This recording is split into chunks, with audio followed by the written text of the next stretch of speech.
Well, hello, everybody. Welcome to another episode of Friday Night Bricks. We are at episode 228. So we are still climbing. I hope we don't ever go backwards. So that would be bad. Hey, if we're going backwards, that means we're time traveling, which means my machine works. Ooh, okay. Well, that means I can go back and get some of the 80s Lego I passed on. Is that what you're saying? Absolutely. Get some goats when you hit the chance. Ooh, yeah. I did buy some baby cows today. All right. Well, go ahead. Hoosiers here. So I don't know what everybody's planning to build tonight. I did pick up the new Republic fighter tank. Found it in Target. It's got the purple striped troopers. So Nice. That's good for the troopers. yeah. That and who knows? I maybe And will parts. build the version before it. So we can compare tanks. Jesse, what are you planning on building tonight? So AFOL day was last week, and I grabbed the Horizon Tall Neck set. Nice. It has a really cool minifigure there. Yeah, she's awesome. And judging by Rich's review from Brick Scene on YouTube, this was like his favorite set of the year. So Really? I'm looking forward to just building it for technique and seeing what he's talking about. How much was it? $100, I think. 90? Might have been 90. I wish they would do more from that video game. Because it's Yeah, that'd be great if we well, did. it's 1,000 pieces. 1,200 pieces even. Oh, that's nice. Yep, pretty nice. Well, That plus AFOL discount and some random Padball cups. I got me some Oh, geez. fluorescent a lot of orange. that yellow color. That's Yikes. I don't know if Highlighter yellow. I can't do it yet. I can't do it. Yeah, I it's got just- some in Chicago. Looks like Mega Block. Can't do it. Yeah. it's the color that you pee when you've had too many multivitamins. That's about it. Yeah, that's exactly right. And Larry, you look like you've got some blue stuff on your table there. Are you going to build or sort tonight? I really need a sort. I really need a sort because I've got some projects coming up and I need to get this brick into the system. But I did doodle. So check this out. Yeah. We were talking about doing our shields. There's my shield. Yeah, there it is, right away. Nice. So if you have an idea for your own custom shield, I'll we'll have to send that to my background. boys over at BBG Forge. Yeah. Oh my gosh. I got my prompt that the characters I bought from Cody on BBG Forge are shipping today. Oh, nice. So, Nice. took a week, but that's cool. Otherwise, I'd be showing those off. What's the largest space against a wall at Brick World, huh? What? That's a weird question. I think that's what he's trying to think he might have the largest layout, and he wants to be against the wall. I don't know. Maybe that's for his collab. His collab. I thought against the wall. I read that as on the wall. And Is Hoosier Brick doing the that Cyberpunk city? No. He's got that. No, he's doing a city train in the city and with Haley and Chris, I believe. How big is it? Well, we had this whole conversation last week, and you're like, Yeah. you will make space for him He just, because he was all asking, how early can I register to make sure I get enough space? You can register for display space now. 100 feet.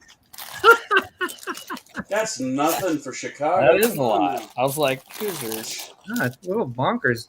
God damn. He might have to downsize. You never know. 100,000 square feet, and so one wall should be less than Hi, Haley. 100. Hey, Willie.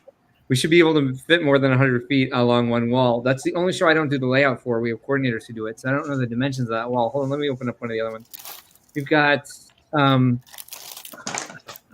right, hold on. Dimensions for Detroit. That Detroit. worked already. Yeah, Detroit's 220 feet. Yeah, we can do that. Whatever. Yeah, fine. Give them the wall where those guys were 100 feet. making the huge erector set screen like for 3 days straight and making all that damn noise. The video wall? That was obnoxious. I'm like, dudes, is this your first day? Come on now. I mean, they were like building it and taking it apart, and building it and taking it apart, and just like they were just trying to like over hammer it into submission. It was obnoxious. They needed it to submit. Hitting it with a hammer is the wrong tactic for that. Yeah. Not near the bathroom, please. Well, somebody wants 100 foot display space. Can't make extra requests. What is that, Jesse? What is that? Is that glow in the dark? It's white. I don't know that it's glow in the dark. It looked glow in the dark, but that's just white. But who's ever seen a white? Never seen Oh, white. Turn the lights out. We'll know if it glows in the dark. We can only see that, and not you will know it's glow in the dark. The bathrooms are horizontal along the layout, and we run all the displays vertical. So you'll be against the. If you're going to be against the wall, you're going to be nowhere near a bathroom because they're not against the outside wall. So it was an extra wide aisle in the front and the back. I mean, the back had tables and all that, and it wasn't like. Well, and even in the front, it was an extra wide. So even though there were some displays up, and some other booths and stuff, everyone was far back. Being near the bathrooms is not a problem in Chicago because it's not like pretty by the bathroom, so I can busy or gross or anything, and it's handy when you need it. Yeah.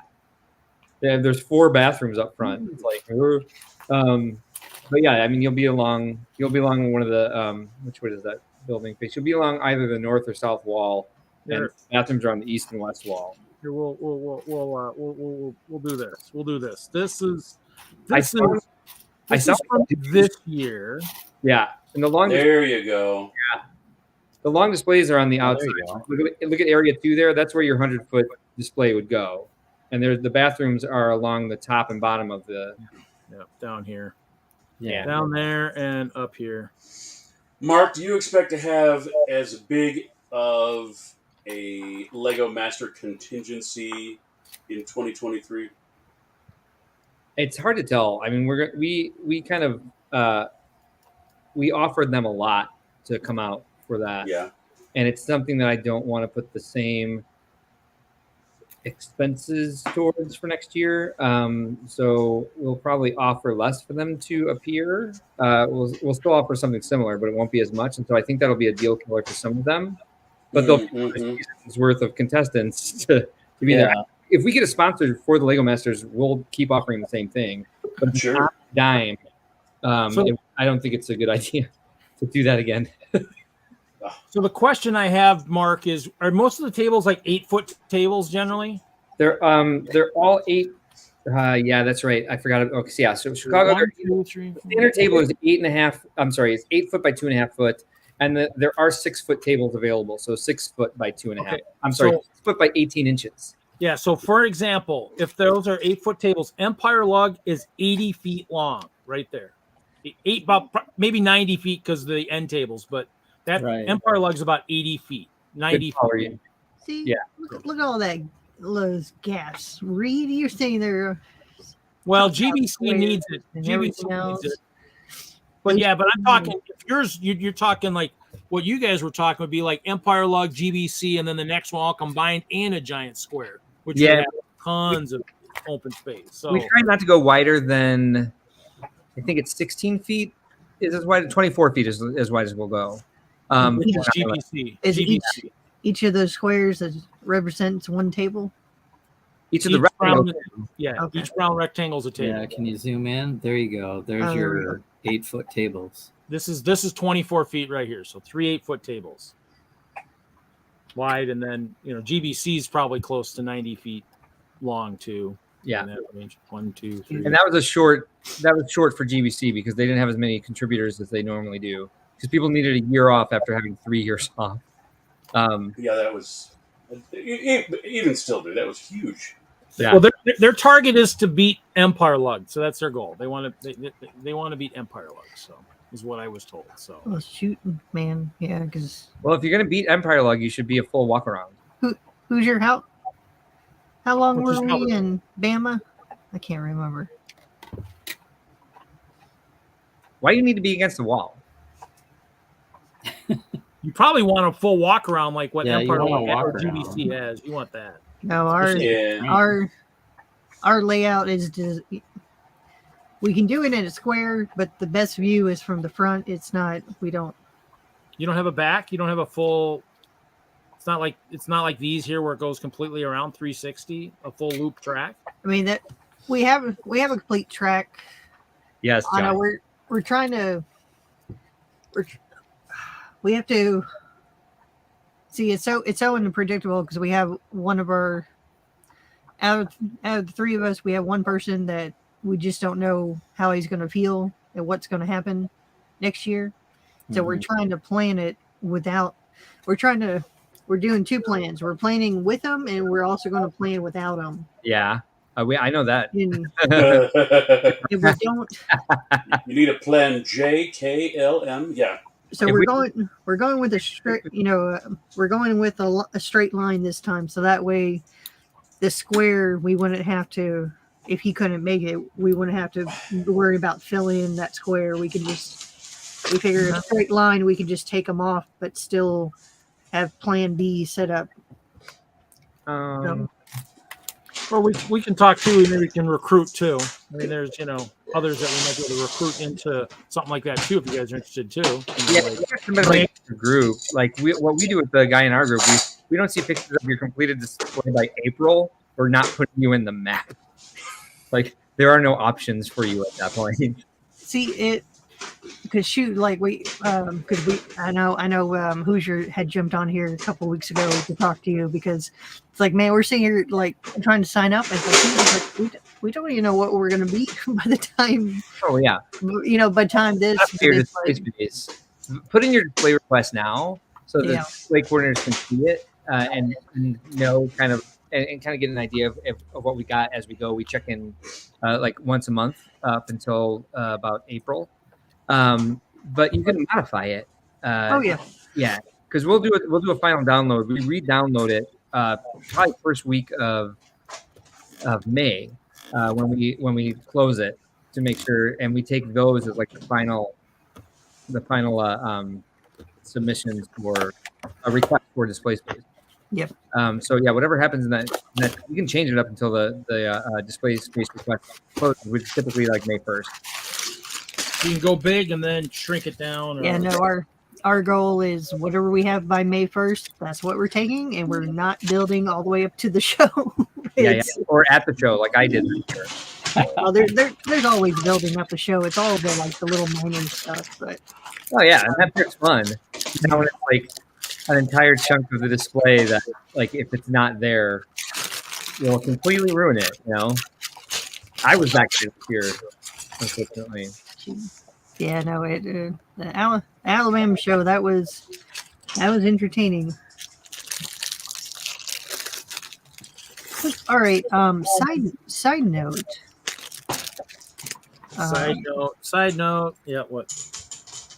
So, like, I know for sure I'm having to pull a trailer because my section is now gone. I can't fit it in my truck anymore. I have to have extra room. I know Hoosier's pulling a trailer. So what, like for the convention or where it's at, is it trailer friendly? Yeah, there's trailer parking and whatnot. Okay. There's a trailer lot, and it's very close to the hall actually, because it's like the overflow lot behind the building, and they don't allow the public to park there. They have to keep it clear for service and emergency vehicles. Okay. So half of it is trailer parking. It's real convenient to park a trailer. Probably the most convenient place we have to park a trailer at all the shows we do. Hey, Johnny, the beer garden is the entire map. How deep is the display, Haley? We are keeping it 2 tables, so it's it's a train layout. Yeah, it's buildings and trains. We do have a train that runs in the front. I know when we had in Alabama, we had the square, which the train ran all the way around. This time, Okay. our goal is we still have the train running, but we have 2 return loops on either end. Okay. Unsolicited advice disguised as a question. Why don't you want to make that 4 sides viewable then? If there is a train loop and you can make it that way. Yeah, we're just. I don't know. It's so unpredictable because our buddy Chris is battling cancer at the moment, so we're trying to keep it to where like because right now I think we have it as 3 people, so we're like 1, 2, 3. Yeah. But the goal is like I'll have a return loop. Hoosier will have a return loop, but if our buddy Chris doesn't make it, we can take him out. And still have the return loop. And still have a return loop, so our train situation would be. So it's a 3-person collab. Yeah. Okay, gotcha. All right. Yeah. That's as of this moment, that's what we're thinking. It could change by next week. You never know. But as of right now, I think we're trying to plan. Yeah. Space-wise, up against one of the walls, 2 tables by what? I'm sorry, 11, 12 tables. 12 tables. 2 by 12, 2 by 11. Sorry, guys. It's a long week. 2 by 12. That'll totally work. We can definitely get that in the layout without a problem. Or you might be teamed up with somebody else with straight layout, and they'd be the other side of the donut. Well, we do need some superheroes. Hey, I know a guy that does trains and superheroes. Yeah. And goats. Hell yeah, Hoosier. It could easily change tomorrow. I know we're trying to talk Bama into bringing all his amusement park stuff. So yeah, you could have Bama on. So I would plan on some sort of donut where you guys could still be a straight length of, like it shows on there, and then Bama could be on the other side and then it might just be random participants. But you almost can maybe plan on trying to even maybe add people that you're going to want to spend a lot of time with into that, because for example is like Chop, because I don't know what we're planning on doing. Nick, if you guys want to talk to Nick from the Brickhead family and stuff like that, because I mean he's just by himself too. So there's a lot of people that go that are just kind of just by themselves anyways, which you could kind of just say, hey, let's just try to all group together because we're going to want to hang out anyways, in addition to hang out with other people. But at least, you have the bulk of the people that you're used to, hanging with, maybe like on here and stuff. And that way you've kind of got that. I mean, that's something to think about too.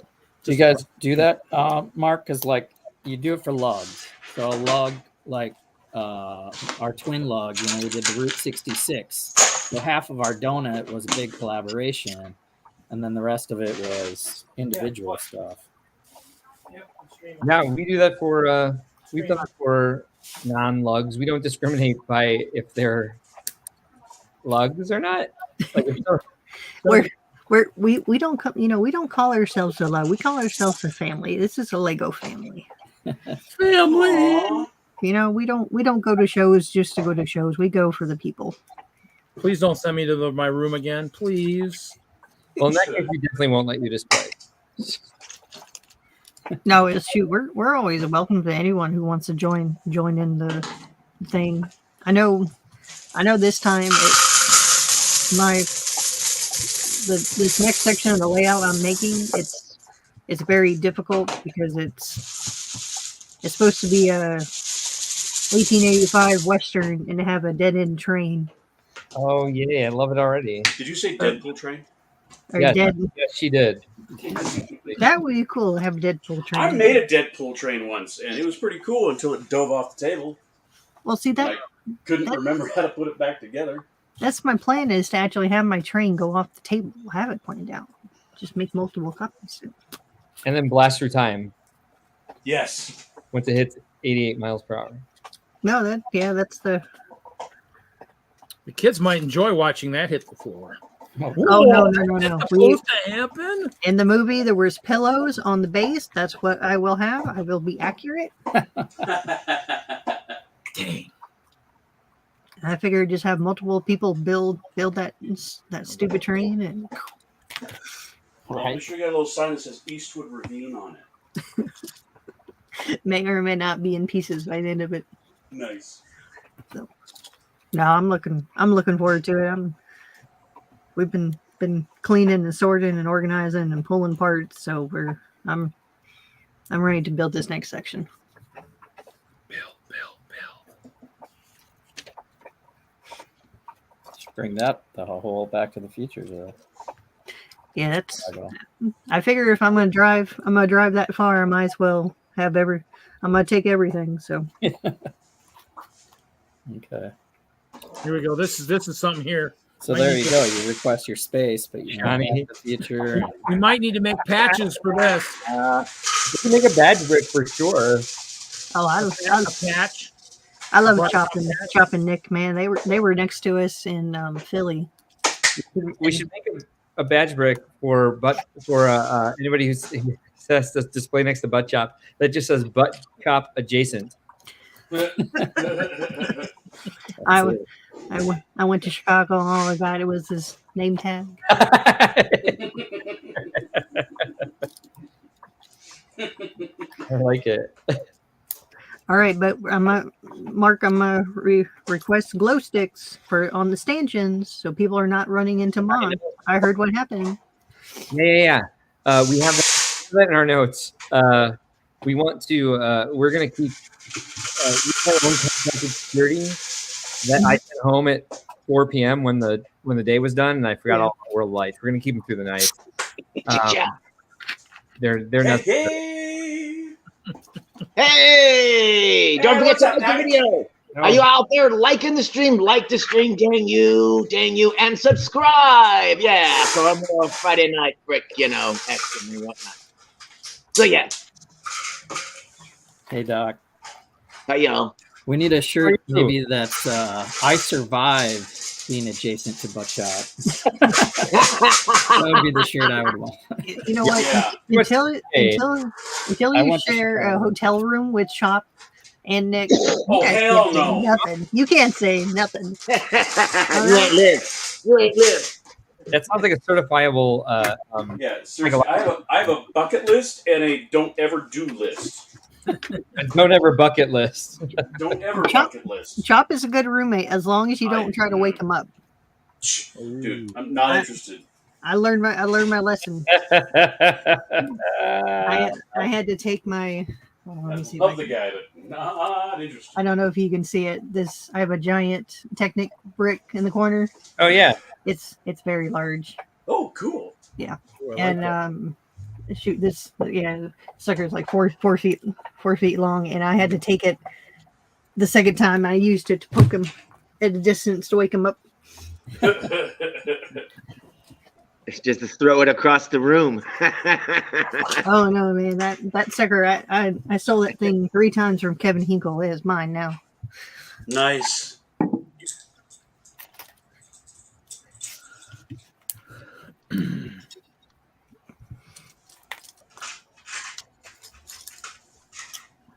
So Mel's at a Comic Con. Is there a convention going on this weekend, or is it next weekend? I think it's next weekend. Next weekend. What convention's going on next weekend? The Philly. Yeah, the Brick Fair. Really, I thought Philly was Brick Fest. Well, Philly is in. I don't know. They switched their dates. So now Brick Fair is going up there. Okay. So it might be 2 companies, 2 different. Yeah, it's two different companies. So I think Brickfest Live moved back to April, and Brick Fair moved up there to October. Brickworld Detroit is also next weekend. Oh, is it? There you go. Well, that's I guess I'm not going because I wasn't planning on it. And that's the expo, right? The Detroit one is the expo, not a convention. Okay. You got it. Thank you for knowing the difference. Hey, I try to pay attention when you talk, Mark. Can be taught. Oh. All right. So what? Educate. What's the difference? So the convention you've been to, So the expo is basically like just public days. So the lugs come out in the local area and set up displays, and we charge the public to come in. And since they're not getting anything else, it's a completely different model. It's mostly like a lug show, and then we invite the public and other people to fill in a larger space, and then we pay out half of the ticket sales to the people who come and display for us. So there's no there's no World of Lights, there's no workshops, there's no presentations, no keynote speech, no registration fees. So like basically I'm not displaying.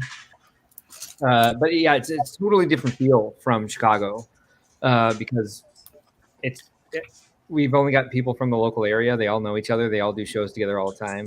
Yeah. And like they're meeting a few new people. I try to bring in people from other cities to every show and kind of swap them around shows to get them different places and meet new people. But it's not like the sort of like networking event and the giant Lego fan celebration that Chicago is. There are no events besides just public days. So it's a lot of people are like not even interested in such thing because they're the type of people who go to Chicago and then skip the public days, like set up their display and then vacate, And we do 4 of the expos throughout the year while we're waiting to do Chicago. So we got Detroit, Milwaukee, Fort Wayne, and Indianapolis. Milwaukee's a great show. I love Milwaukee because there's like 5 or 95, I can't remember which, different lugs in that area. And they all started in the same lug, but they all get along really well, and they all do shows together all the time. And so, like, we can barely kick them out of the hall at the end of the night because everybody likes to hang out and see each other. So, very similar to Chicago energy, but without the space and the party and the other events happening. Without the much longer setup time either. Some stick around and do set drafts and stuff. Like, people stick around in the hall all night and hang out together. So it's pretty good too. I was going to say all the dogs went nuts.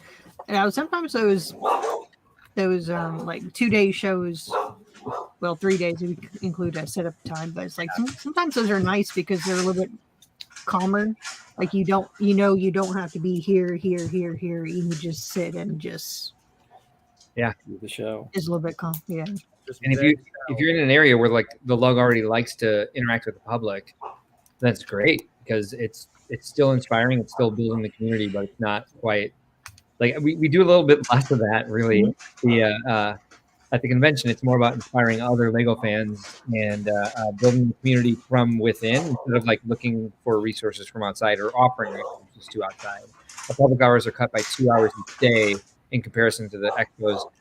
Saturday for Brickworld Detroit will be 10 to 6 p.m. Where in Chicago it's 10 to 4 p.m. So. It's fine. It's a long day. But it's so much fun. It is fun. It is a lot of fun. Especially because like you're getting people who are like not necessarily they're Lego fans because their kids are. You get a lot of people who are in there who are like, oh, I'm a Lego fan and I came to see all the cool stuff that they built. But it's like being like they're being awakened to the larger community and like there are other people out there that do that sort of thing. So it's cool to see like people join lugs from attending the shows for however long the shows have lasted. So it's great. It's nice to have a couple different models to play with in the business. We're trying to come up with an idea for like a third model that's somewhat hybrid, but doesn't ask for the investment of traveling to Chicago and getting a hotel room and paying for the registration. Where it's something where it's like it's an expo, but there are workshops and presentations, and there's like an extra like badge level for it that people can kind of join in on. We want to make it somewhat themed towards like specific skills. Like if there's like an art and mosaic skill, like one skill in one area would be for that. Kind of draw other people from further away than just the lugs that are in Michigan, like for example. And see if we can like kind of build up the sort of the types of displays we have and get a little bit more diversity in the in what people are seeing, because like a lot of these lugs depend on train cities, and some of them are have a little bit of like our castle oriented here and there. We have GBC at every one of them, but like sci-fi is really missing from the Midwest. I think if we were like on the West Coast, we'd have a lot of sci-fi displays if we were doing expos out there because they seem a little bit more sci-fi based. But Midwest is like trains, you know? And some cool stuff like trains and roller coasters. Like there's a lot of people doing roller coasters now. So fun stuff to see. But trying to like get something closer to what we have in Chicago for the public. In order to get that, we want to offer more for fans. So trying to look at like what that looks like, and hopefully we'll have some ideas by the time Milwaukee rolls around because we want to try it out. Cool.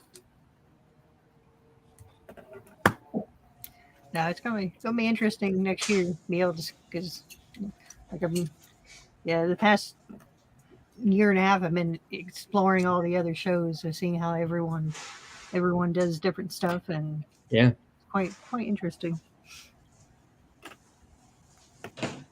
Yeah, everyone has certainly a different style. Every show has its own like sort of culture to it, doesn't it? Indeed. Yes.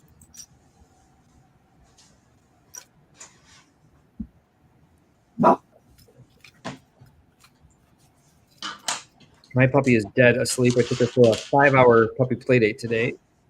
Oh. Yeah. Like, do you guys remember when I brought my tiny puppy up on the screen a few months ago? No, you showed a puppy? Yeah, she's 42 pounds now. And she's 5.5 months old. What is she? She is a mutt and a mutt and a mutt. Like there's 21 breeds in her DNA, and 12 of them are hounds. Good Lord. And then like everything else was like it was Mastiff, Rottweiler, German Shepherd, Pit Bull, and then like just like every random American stray. The hounds are all from the South. She's from Kentucky. And then so American Staffordshire Terrier and like all those sorts of like random stray breeds. All the bully breeds. Like 4% Chihuahua. Like what? Did you say 4% koala? Yeah, that's exactly what she is.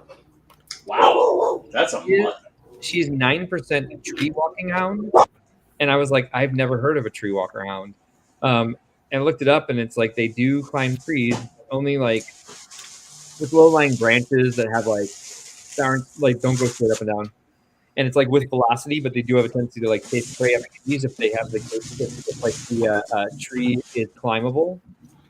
And she certainly throws her entire body against trees when she has a squirrel to chase, or as I saw today, a pigeon. She went and bounced herself off a tree to try to like launch herself off to catch a pigeon that was.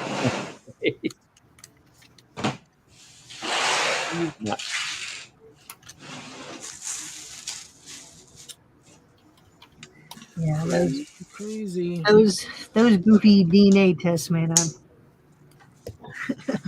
What was that? Oh, those goofy dog DNA tests. They're quite funny. I know, right? It's like your dog is a mess. Like, okay. Yeah, I don't know. I'm good. I know what 3.5 of the dogs are, so I'm good. Don't need to know anymore, do you?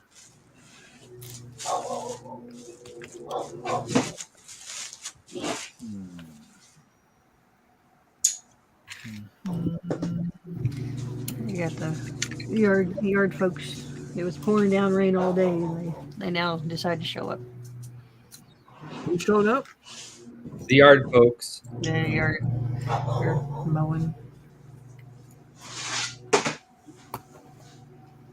It's funny because out of 5 neighbors on this cul-de-sac, we all have the same person, so they just run the entire length of the circle and just go, wee. Well, that's handy.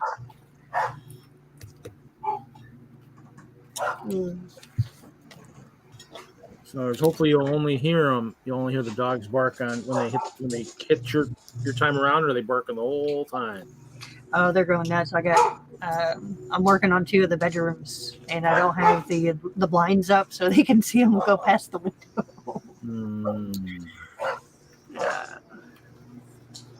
Nope. Blinds. Hopefully, all the blinds will show up this week.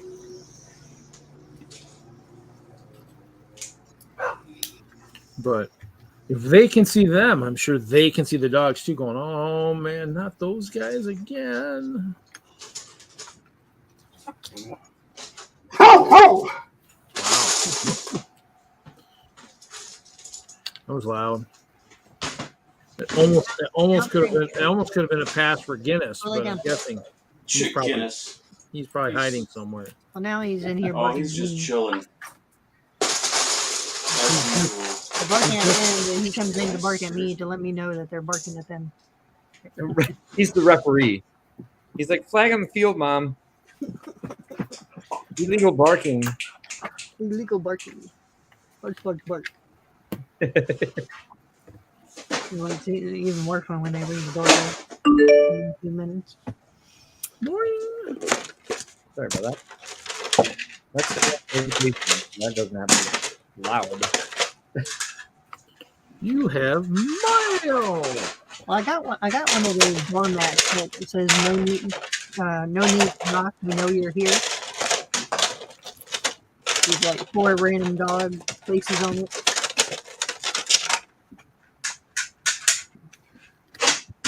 Yeah, we don't have that yet with her. She hears the door open. The ADT security for the house, so it does a little chime when the door opens, and then she loses her mind. So she doesn't start barking until someone walks into the house. Yeah. That'll be my dog. But actually, it'll be the opposite. He'll bark if someone's, just out in the cul-de-sac. But as soon as they came in, he'd be like, "You're my best. Do you have food? You're my best friend. You. Okay, come on in. Let me show you where the good stuff is." Right. That's my dog. Okay. I'll help you rob this place.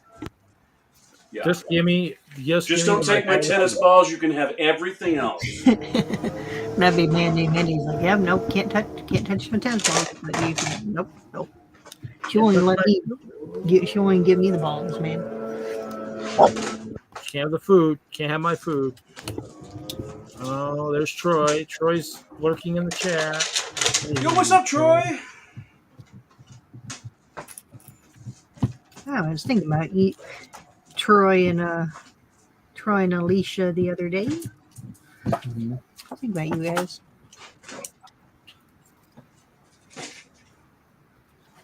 Oh, oops.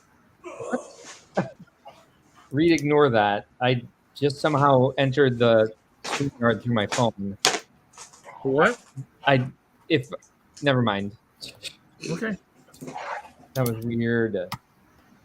I'll try to ignore whatever you said. Perfect, thank you. You did a great job. Success on the ignoring. Oh no. Oh no. That feeling when you open Instagram, right? And you're like, hey, has anyone responded to my cute puppy pics? And one of your friends has just posted that they had to put their dog to sleep this morning. Awesome, said no one.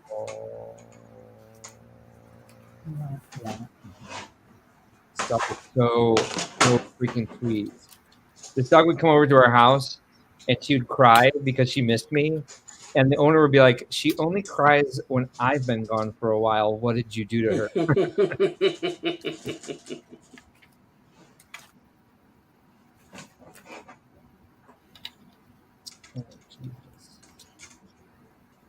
Welcome, Jeff. Ooh, put some wheels. Oh, dang it. I like that everybody's building stuff. Yeah. I'm actually building a structure. Am I doing that right? Yeah. I'm building a structure so I can pack my stuff. What do you mean? Oh, well, Oh, so you can pack it like more safely for. Yes, so I'm putting a roof over all my palm trees so I can. It's so cute. Nice. This Micropolis. Oh, damn it. Hey, Larry, give us a lesson on how to pack for convention. First, get yourself Home Chef. That's the secret. Get Home Chef. Their boxes are perfect, and they're already their boxes are perfect for a base plate, and they're all padded. So, the end. Thus endeth the lesson. That's the worst lesson ever. I always just get the boxes that work the best. You know. Well, these are, and you don't have to do anything to them. They're already ready to go. They have handles in them too. You don't need handles when they're this small. Oh, yes, you do. No, you don't. Oh, yes, you do.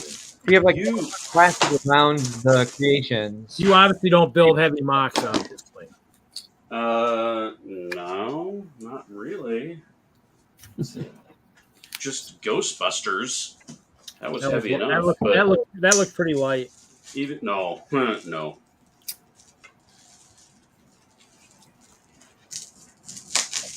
How many modules can you fit in one box? Right now I'm getting all of them. I have a. Let's see.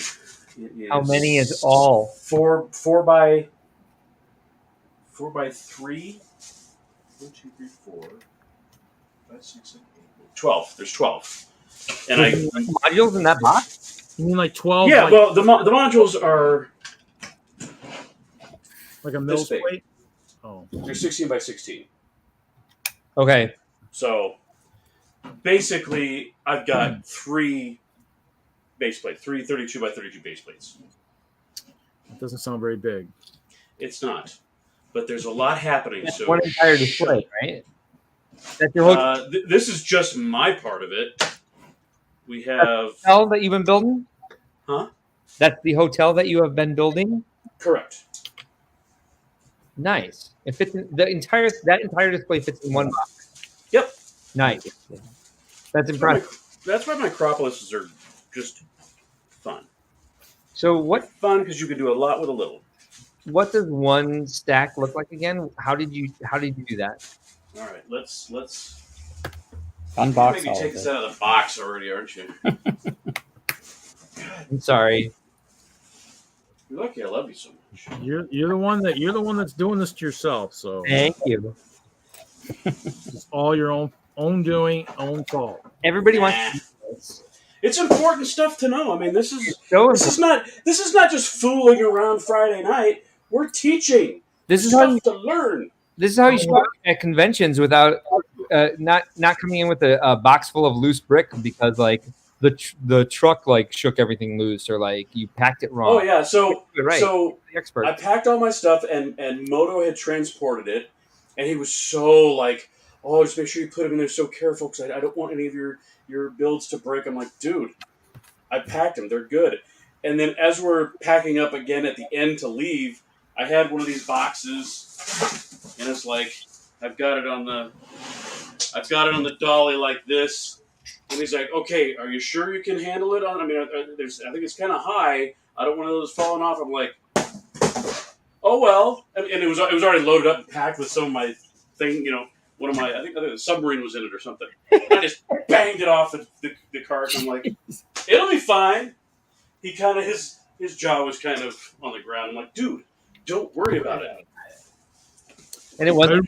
I'll rebuild it if it's in pieces. No big deal. I can do it. So these boxes are great. So yeah. It's 12 by 12 with 1 inch of padding on all 6 sides. And it keeps it refrigerated as you ship it. Yes, there may or may not have been some barley pops in here. I totally packed one of these to go to Utah, right? Yeah. One of them that was like in the center of like all of the boxes was totally full of beer. So let's see. Searching for the drugs all the time. Welcome, Hoosier Bricks, by the way. Hi, how are you? Very good. How about you all? Oh, good. Hey, Hoosier. I was worried Hoosier got lost. I'm as decent as you can be. Thank you, Chris. If he gets lost in his own Lego room, he's in trouble.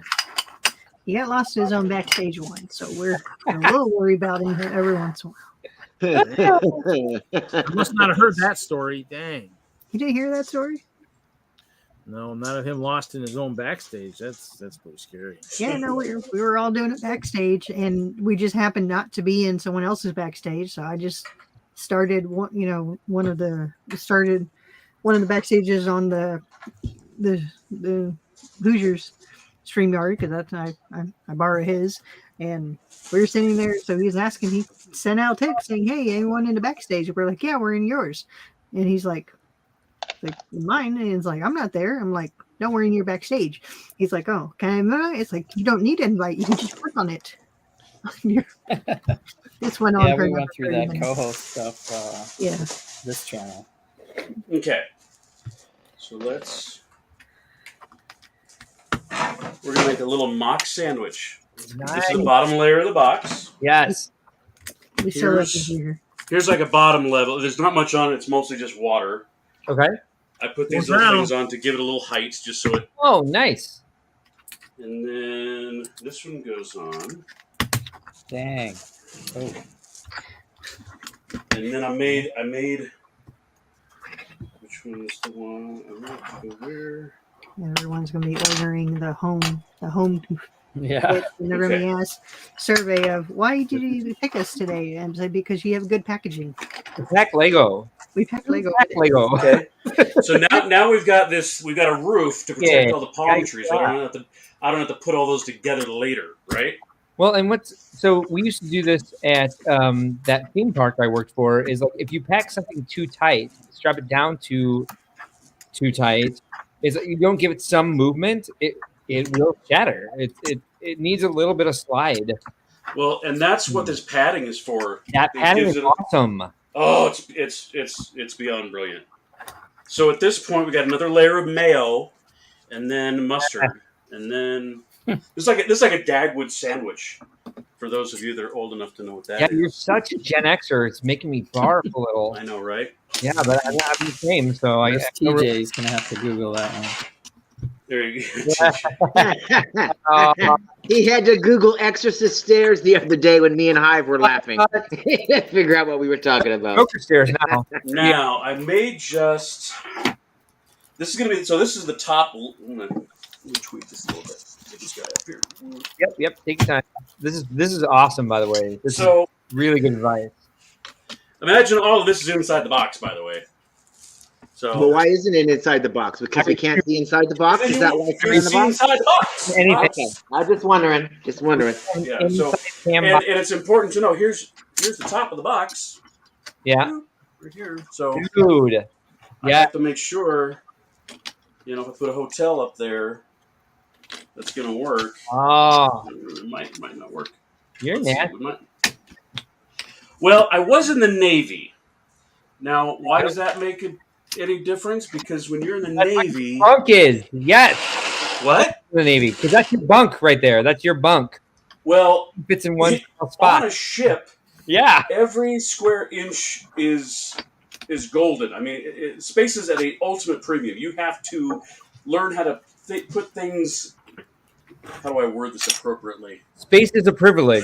I'll do it for you. It is a privilege, and you need to learn how to put things in tight spots. Pack like a sailor. Got to pack it in like a sailor.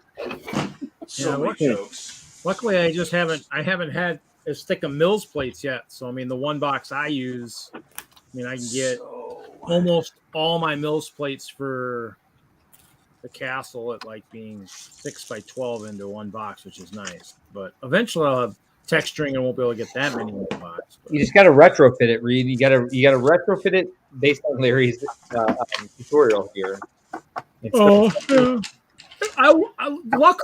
Luckily, if they're together, the only thing like the water plates are in a giant box from like Chicago, like all the water. All the water's in like one box with it's gonna bounce around. It's gonna break a little bit, but luckily it's water. I'm not gonna drown, and I'm not gonna, it's not gonna look like your basement. But hey, it's it's water. So some stuff you look at. So how bad is the basement? How much stuff was on the floor? Because I know you had racks that you were working on. All right, you guys ready for this? Like, first of all, I will say one thing. I'll say two things. Will you now? I love listening to Reed talk because I love the Midwest accent more than anything. I love hearing the word water and Chicago. Jeff, if we all knew the lyrics in the Navy, we would start singing along to that.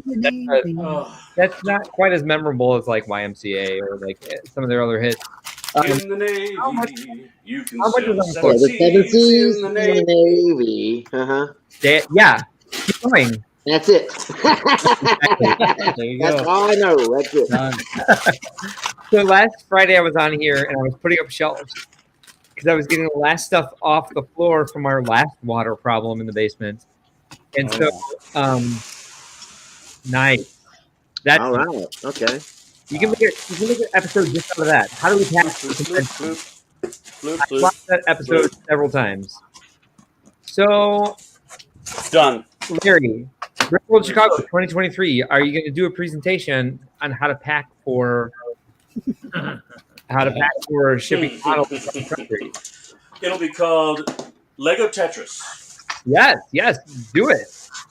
You can sign up for activity leaders now through your My page on the Brick World website, which will be overhauling soon. So basically, last week I was on this call. This is not a call, it's a live stream. And I was putting up shelves because we were getting the last stuff off the floor from the last water problem we had. That happened right before Brick World Chicago.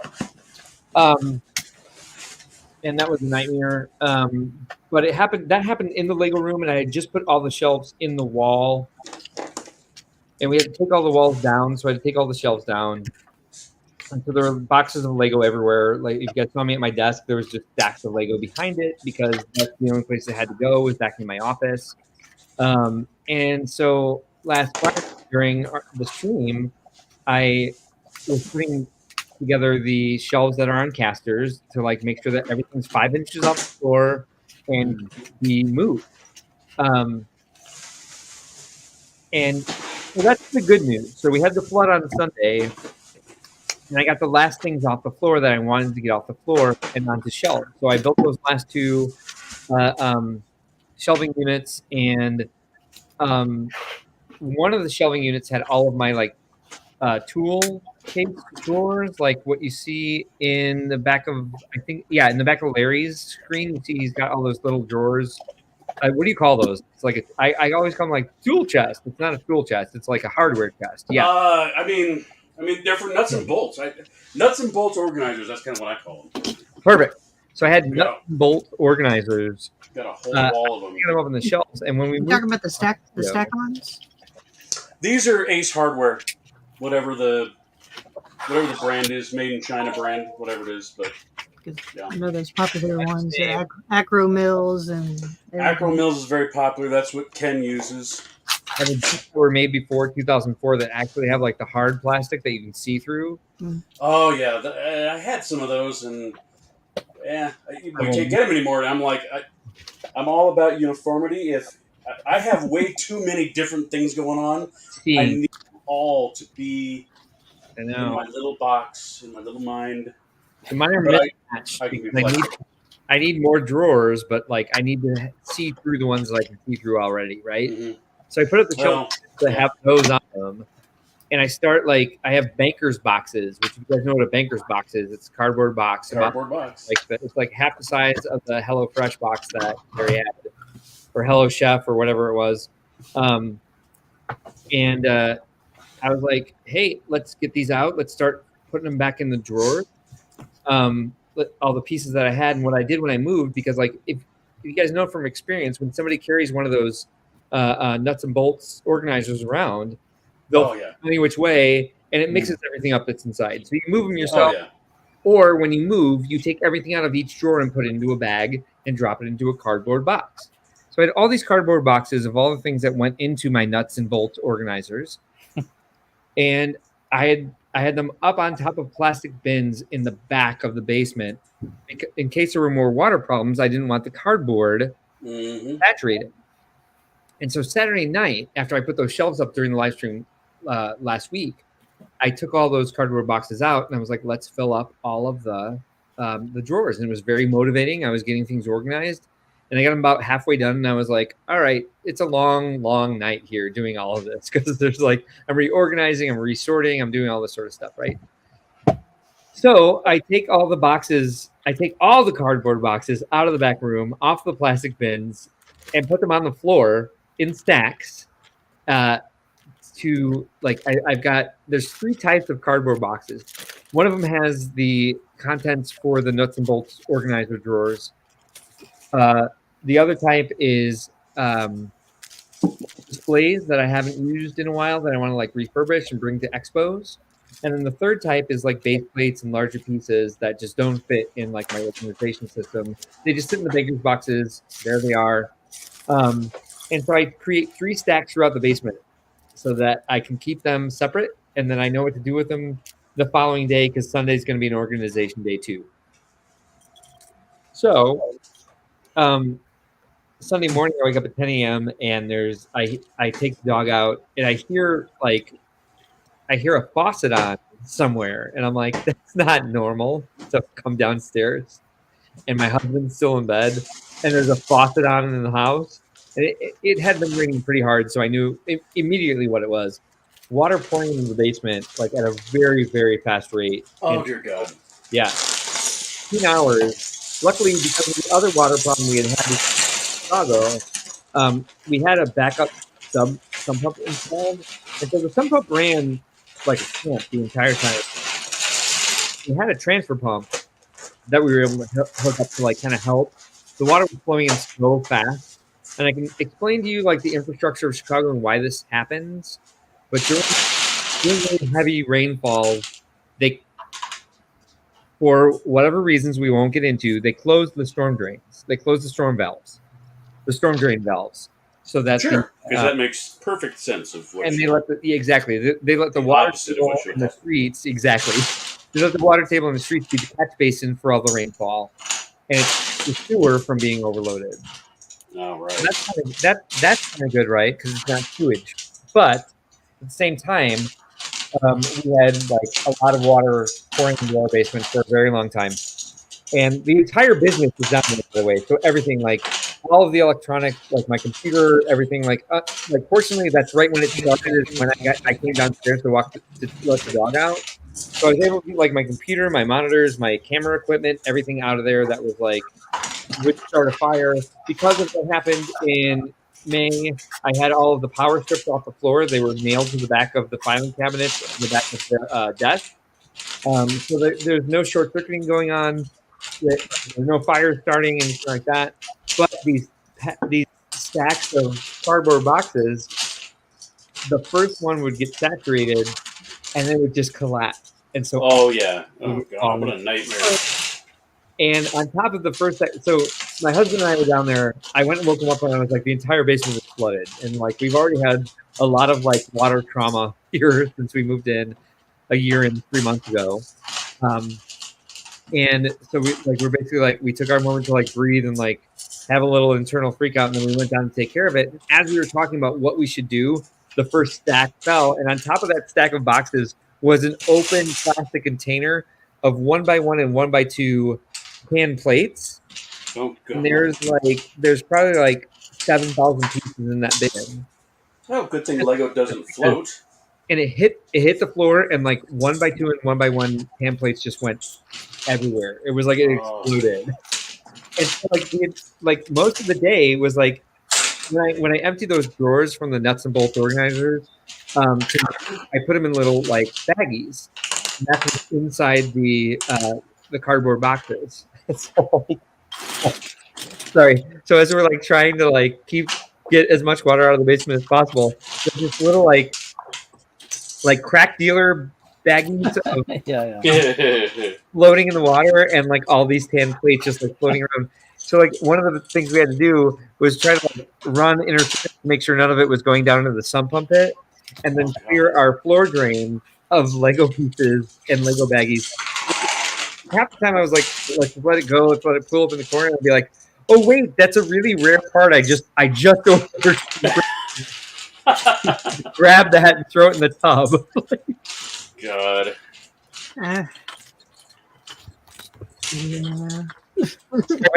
I get loud, as you guys all saw last week. Because last week was about death.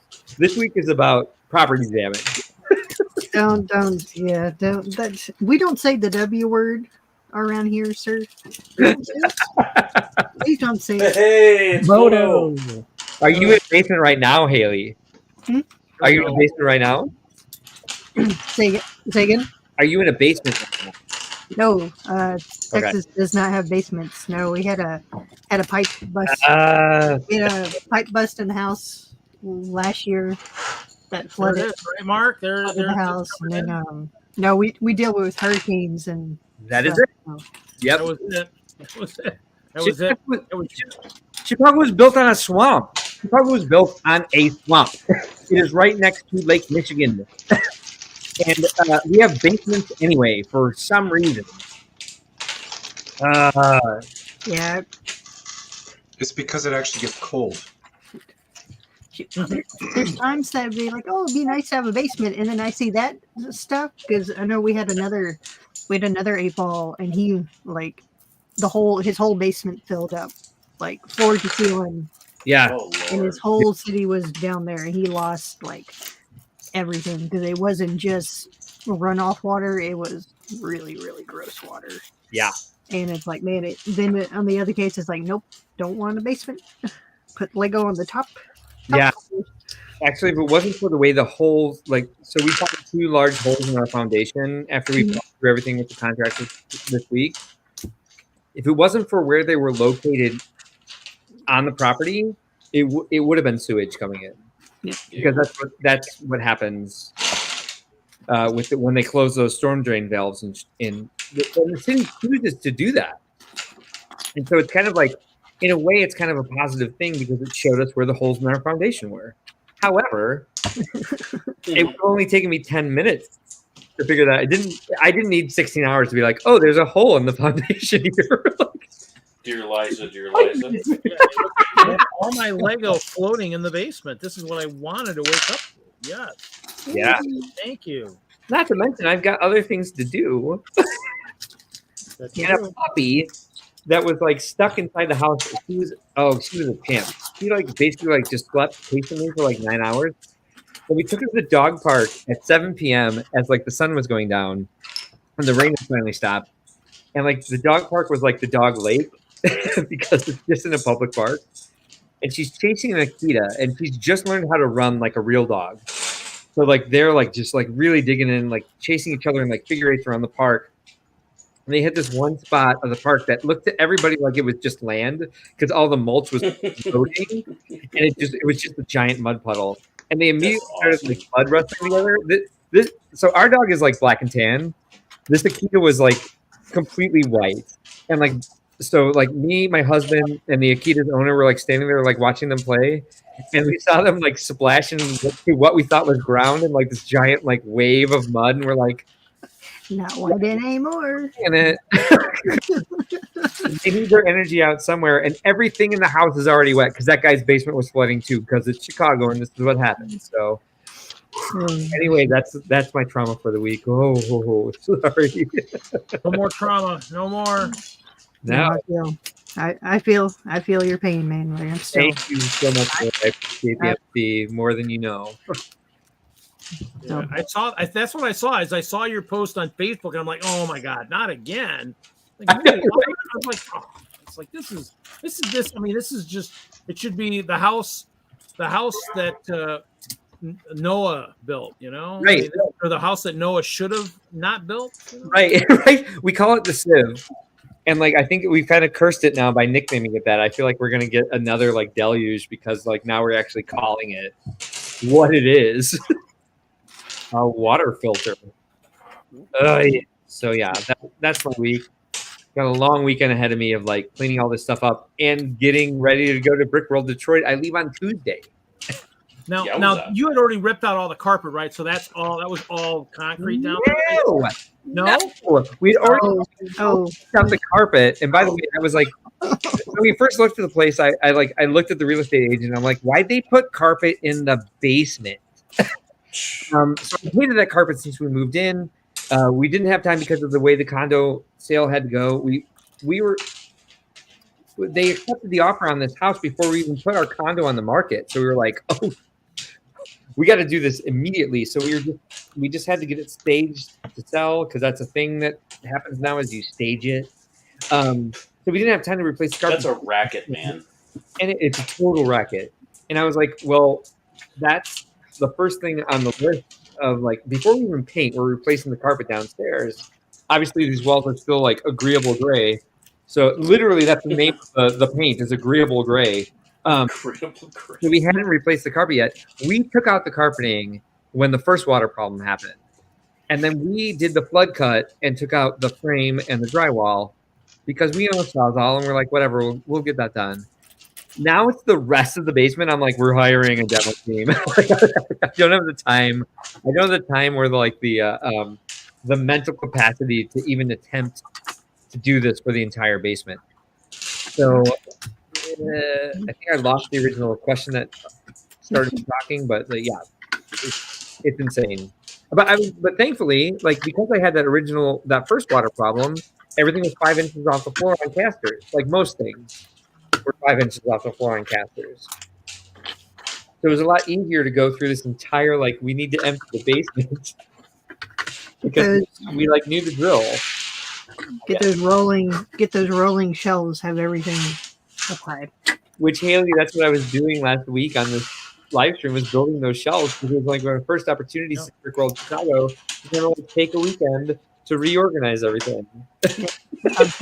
Plastic tubs, shelves. Yep. That's one thing I've been working on because I have the garage out there and everything. Those banker boxes start laughing because I just chunked so many of them. Switching everything from anything that was in cardboard, everything is in plastic tubs, and everything is raised up. I mean, like the banker's boxes were because of the move, and I was going to keep them in the storage unit, which is on the 4th floor of a storage facility, and I just hadn't had the opportunity to empty them all yet. Oi. We had a storage unit. It was up on the 2nd floor, and I guess it was a newer building, but we had the second floor of the storage unit flooded because the wind from the storm was blowing sideways, so it blew into the way it was blown into the building. I guess it found a way in, so it was coming through. Yeah. There was like a design flaw that it's like, hey, by the way, this little seal right here, water can get in. And it my God. It's like you would think of the 2nd floor building, or you're up on the 2nd floor, you'd be okay. Nope. Yeah. I gotta bail out. I gotta go home and help with something. Hopefully it's not water related. I know. No, it's like Beetlejuice. I think we're jinxing it here. I'll try to come back if I can. Okay, later. You guys seen this piece? Yes. Oh, isn't it cool? It came that's out. cool. Some of the What new, the heck I is think that? Voltron had one. It's like the big mixel joint holder. Yes, instead of it being a 2x2. Inside a Dude, 1x2 by 5 plates tall. Dude. Oh, nice. All right, the tall neck had him, and the not Voltron, the Transformer guy. Yeah, so you can Optimus shove Prime. the pin joint with the clickable thing, I think, around there. That's excellent. So trim. Oh, you're building the tall neck. Oh, I'm gonna want bricks and By pieces the way, for the that. base part for this thing is amazing. Right? Dude. Like even Little beagle kangaroo. he's called a. Dude, called that looks like a What? It's called a looks like watcher. a draft dream come true, man. a draft dream come true. I want those dinosaur tails and what is that? Sand green? Great display. Olive green. Olive green. Yeah. I love all of that color. Yeah. Oh my God, you're so punny. I love it a lot, dude. Look, the Muppet Show opening is underneath that. Again, Larry would be a great Muppet Show writer. Look at that. Why are there arches in it? Why? Why? Why not? Save weight? I don't know. Yeah. Save weight, save plastic. It's just a way to flex, give you more part variation. And all that orange. I mean, what a waste. Filler brick, yeah. All of the interior, like all the structure brick is a different color. Mm-hmm. The white 1x4s are the 4 side studs, of course. Okay. The orange and everything else is kind of plain. No, it's a good build. I like how they got the roundedness of the base. Yeah, it's nice and oval, egg shaped. Really good so far. Yeah.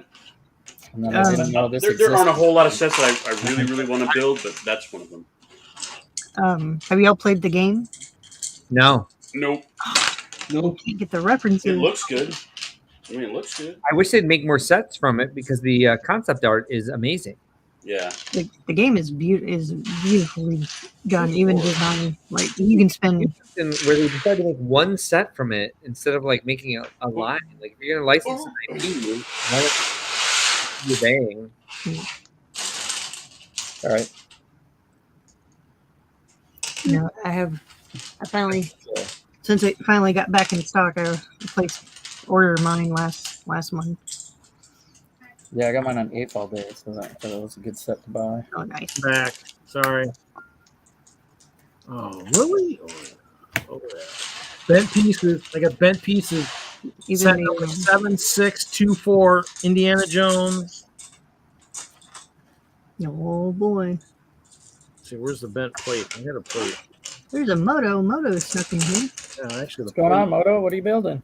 The plate is bent. Oh yeah, just give me a second to reattach some stuff. Right. This is really nice. Are you going to show what you're working on there, Moto? Yes, I will. Give me a moment to put it back together. Okay. Put it back together. Maybe it's not ready. Oh, dang. What happened to that piece? I don't know. Got bent somehow. The other one, the plate got tweaked too. So it's like it's got a nice. It's not brown or dark red or blue. It's Indiana Jones. Maybe he hit it with his whip. I'm guessing. I don't know. Larry has lavender. I have three of that. I have three of that set. The old Jungle Duel. So I'm able to cross them in my storage. So. It almost looks heat warped. No, no, because the other one's fine. At least it looks fine. Okay, I can show you what I'm working on. Yay! All right. Super secret. Ooh. Oh, dude! That's cool. No way! Oh, Moto's having too much fun with limbs. Is that pretty fragile? Oh, he's. Oh my god! Pinned I don't know with how he carrots. makes that. Yeah. Oh, okay. Carrots. Carrot tops, yes. Go. Just Clever, multiple clever. connections. So Moto is like wow. So he's inventing a new technique, man. Yeah, it's a I new. just want to go yawn. I saw this the other day. Is your yellow thing done? Oh no! So I'm almost out of white, and I ran out of orange. But I can show you what I did with the orange. Night, Chris. Wow. And it's taking another step towards Lego art and sculpture. It is, dude. We're all gonna have outfits. What is happening? We're gonna use that all to make our dude. own. I just think I just want to be a Lego tree for Halloween. Can I borrow that technique? Can I just myself, just make me look like a giant tree?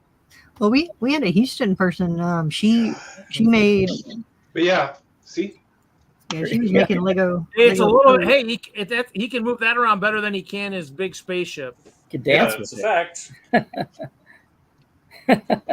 All right, let's stop the comparison. You're making something that is that's moto-proof. it. Hello there. Pretty much. Hello there. It's a little flexible. Yikes. I have no comments on this. Besides, it's beautiful. Yeah, Yeah, so if you guys like it, yeah, I call it flexagons. Flexagons. Okay. Oh, Oh no, he's a freeze guy now. Oh, it's okay. It's okay if it froze him. Wow, I have not seen any of that. That's amazing. Yeah, dude. Moto's been in the studio for a minute. Johnny, yes, And he's been working. At least I know what he got on lug balls. Trees. They had those yellow ones were on the pad wall, man. Are those gold leaves? They're like the dark yellow. No, they're not gold. They're the dark yellow. The bright orange, Chima orange leaves. Chima! Orange. I got those from the pick-a-brick wall, a whole pile of them. And then the white ones I think I got at a convention, if I remember correctly. Did you? You didn't get those from Lug Boat? Because we had them. Or where would I have gotten these? Because none of these are lug bulk. And by the way, category. Hey Zizou.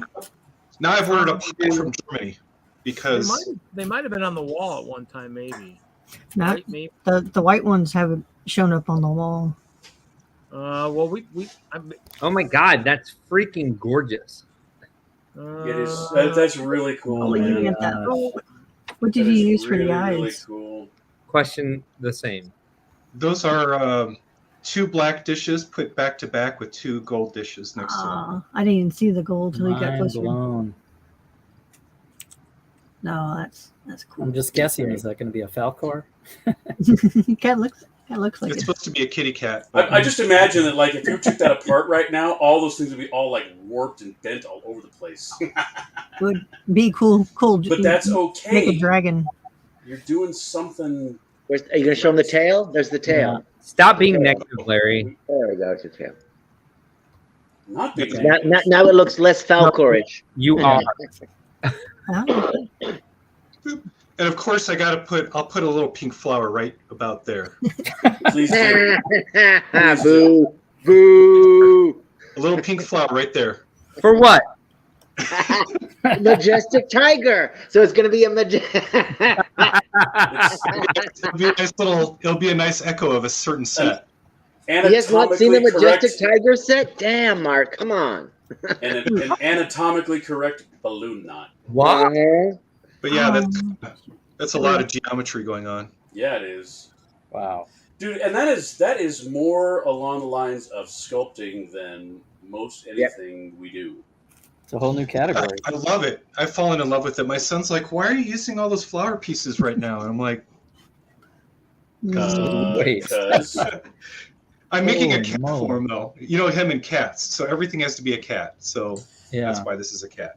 on that note, I got video Wow, and photos mind blown. of a pair of bobcats in my yard today. Oh wow. Juvenile bobcats. Uh-oh. They're all over Yeah. the country. Oh, so they were, in other words, they were taunting Guinness, is what you're trying to tell us. No, Guinness had no frigging clue that they were out there. That's a lot of good he does, but he'll bark at nothing ad nauseum. It's like, dude, come on, man. What where? He does not like our neighbors to, I don't know, open their windows or anything. But you guys there's should predators in our backyard. He doesn't care. You guys should know that if you try to use the technique, your thumb is going to get wrecked from trying to push the carrot Oh, I pieces bet it through is, man. because they're intentionally molded a little too small for the bar element to go in without really crunching it in. Oh yeah.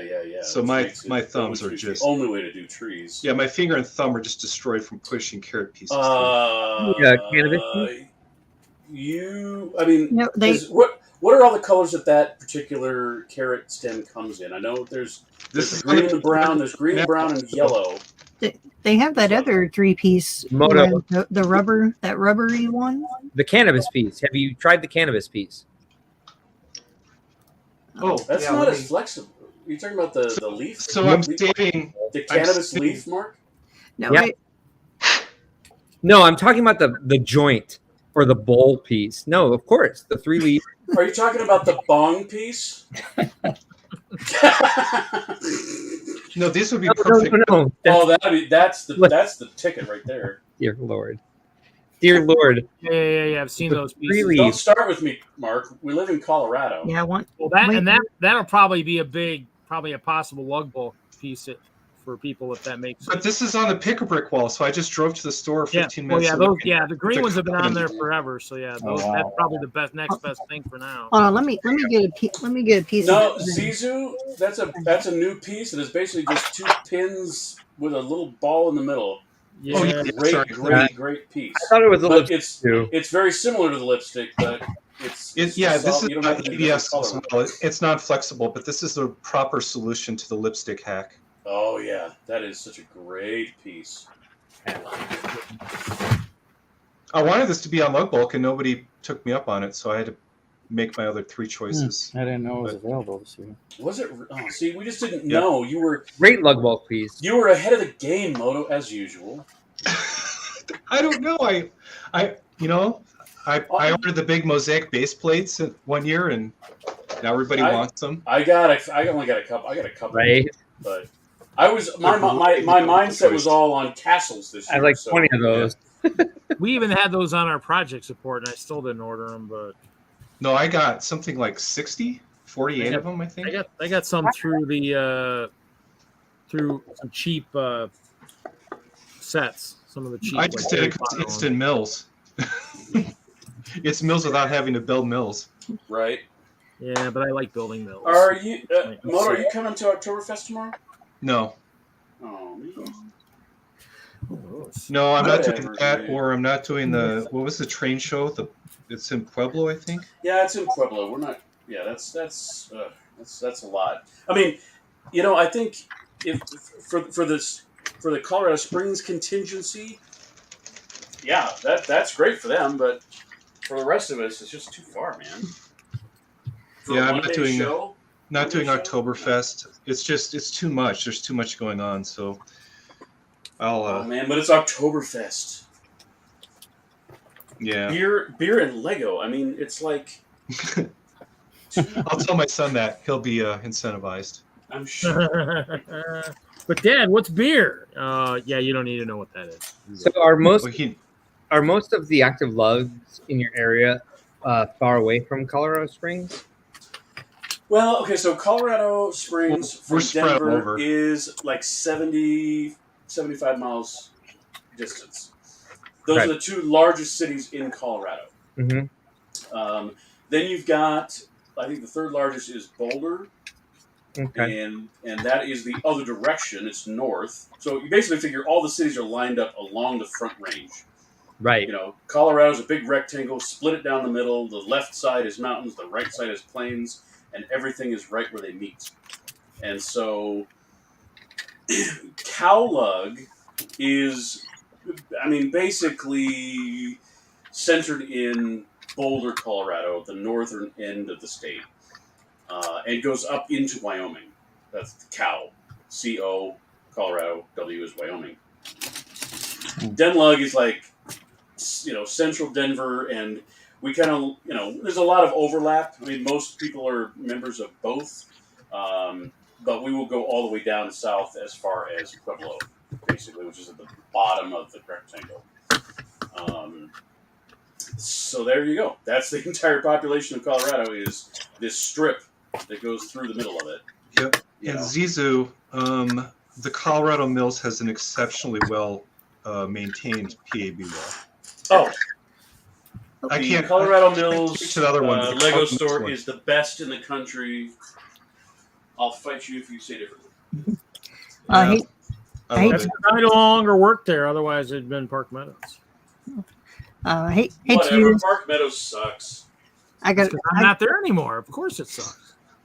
It has nothing to do with you. I'm sure you would have an influence, but it's not the same. It's just not. They've never. I'll be going there. They were the best when I was there. It was the best, one of the best in the country, one of the top 5 in the country when I was there. So. I'm going to take your word for it. Yes, that would be a wise thing to do. I'm not going to believe it, but I'll take your word for it. It's too small, dude. I mean, it's not the outlet mall. Well, now. Yes, that being said, let me amend my statement or qualify my statement and say when the Mills Lego store was in its old location, the smaller location, and was in the old style of setting up Lego stores, it was not as good as it is now. And that's when Park Meadows opened, and so they were probably about the same. So maybe there's something to what you're saying. You do know who set up the initial wall in that current Lego store. I'm sure it was either you or Hinkle. It was me. Yeah. Okay. So. All right. Sorry to interrupt. I hate to do this. I got to drop out. We gotta have a layout meeting going on. But once we get done, I'll jump back in and hang out with you guys. Layout meeting. We love to have you, Haley. It's Friday. This is the only chance we get to. Everyone's in the one spot, and we can talk about the layout. So sounds good. I've got to. I've got friends to help with the basement stuff. This is the tiny puppy you guys saw 2 months ago. Good Lord. It looks like a bloodhound. Look at that guy. Bones right all now. that extra skin. This is the Heinz 57 dog? Yeah. Well, he's a good-looking dog for a I don't know. A mutt? I don't know. A He mutt. looks like a blood. He's like oh God, what? Just a what? big hand. Come on. What a ham. Well, he said, Barry, I'm a girl. Thank you very much. Oh, sorry. It's okay. It's okay. So we're going to take off. Thanks for having me, and thanks for listening to me vent about the W word. All right. Love you guys. No problem. No problem, See you, Mark. Mark. I'll See you, try to Haley. make sure I say that word. Hi, every guys. time. Yeah, See you, Haley. I'll rejoin. See you later. Take care. All right. Let's catch you later. But I should be at the next meeting, Larry, and you can see these guys in person, so you can study them better. You mean the next meeting, which is going to be a week from tomorrow? Yeah, the 24th, I think. Yes. We're gonna do some fun stuff. We're gonna play games. I'll stunt bikes, skee ball. Shh, I didn't say that out loud. You did, but we didn't hear you. Okay, good. We have a lot of support that we need to get out of Jerry's basement. Let's just put it that way. Oh, yeah. We just did an incentive draft for ours. I got some 2x4 bricks that are coming, but I slept through our last meeting. I was like, what? Seriously? Yeah, dude. Surprise! I woke up on that Sunday and I was watching stuff on my phone, and I go downstairs about 3. And I'm like, I'm like, and I think I looked at Slack. I'm like, oh my God, that's right. I missed the meeting. Dang it. Are you guys still doing virtual meetings?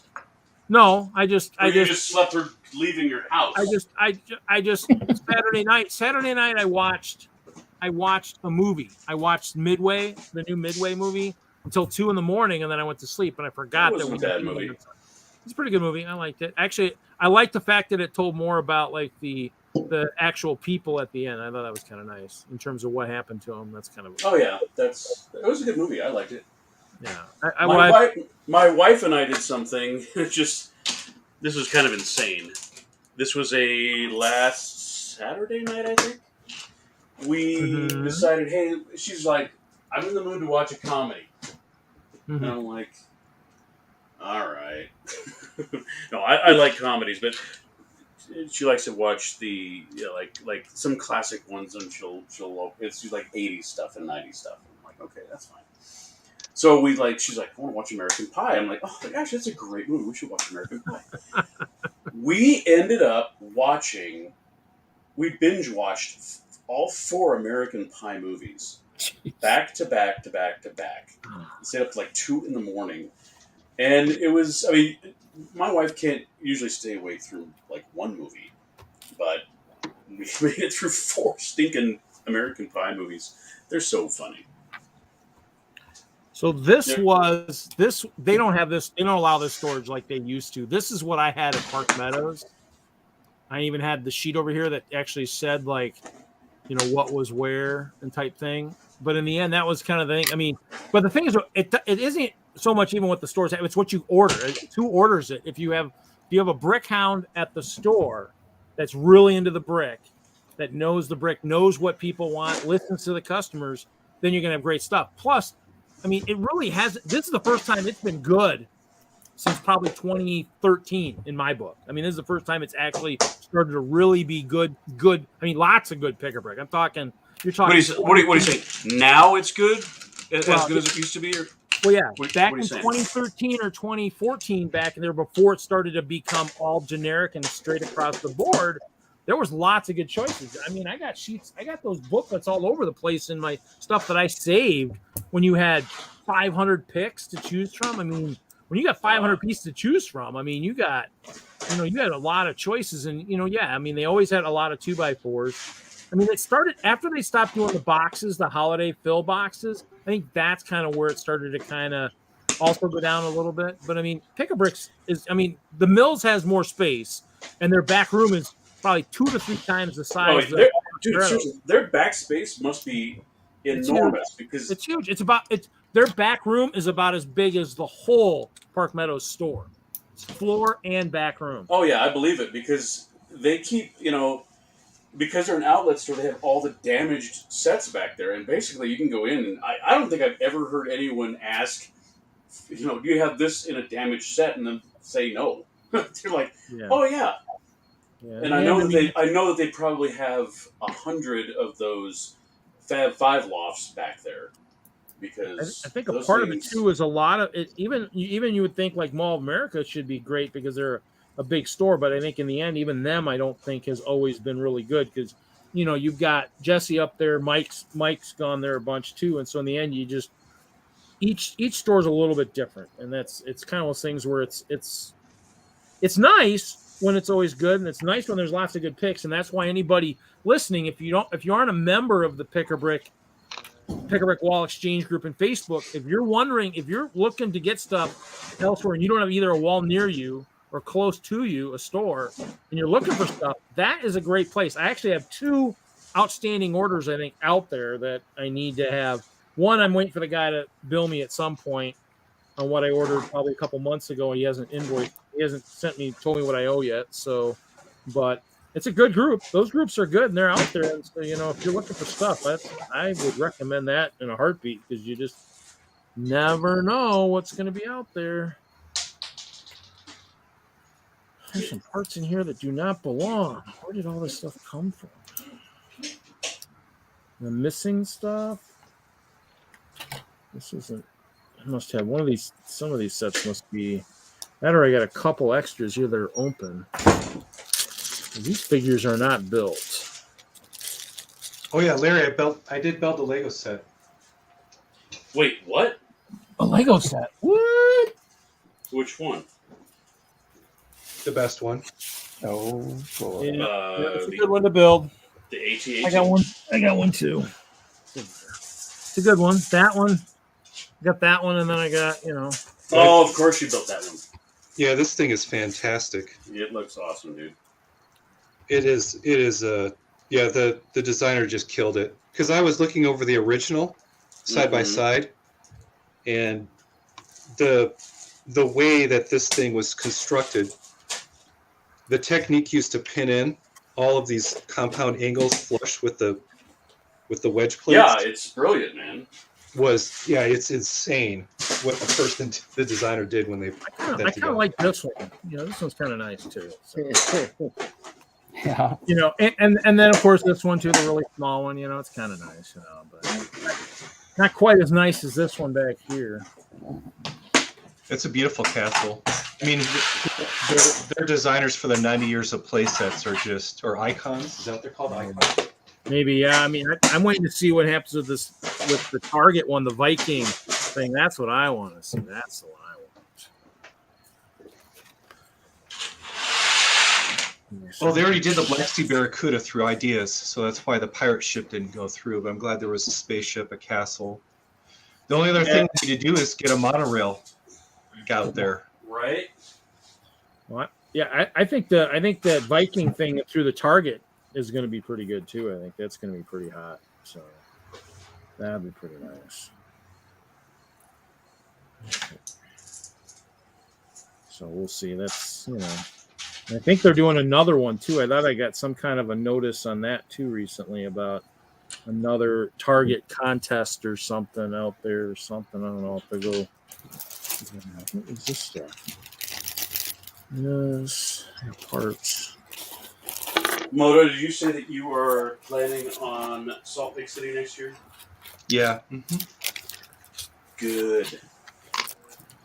Chicago and Salt Lake, I think, are the two conventions I'll go to. Yeah. I've just realized I can't fly. It's just not. It's not great for trying to display models. Not even gonna try.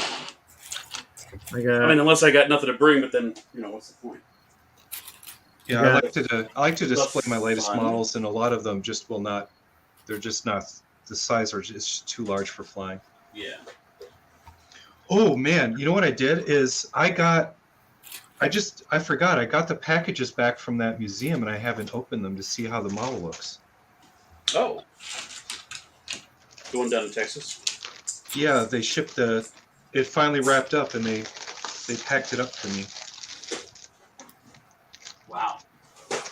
Let me go grab them. Let me go grab them and see what happened.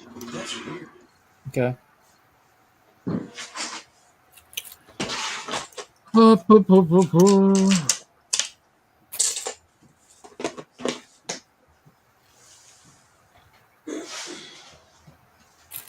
Print this. I can see what's going on. Yeah. I mean, the one thing I'm kind of curious about is the CMFs. Does anybody else have pretty good luck finding those? Because, man, I found the first couple boxes, and now all I find is empty boxes now. I've only seen 2 of those. I don't look for them. A dozen stores, and I've seen them like 4 times. 2 boxes of those 4 have been empty. So it's almost like either they're having manufacturing issues or supply issues, and I don't know which one it is.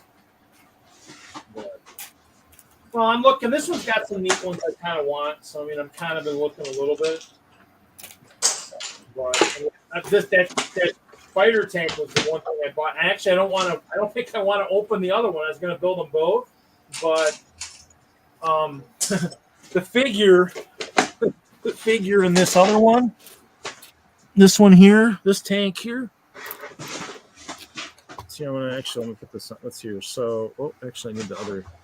I need this one. So basically,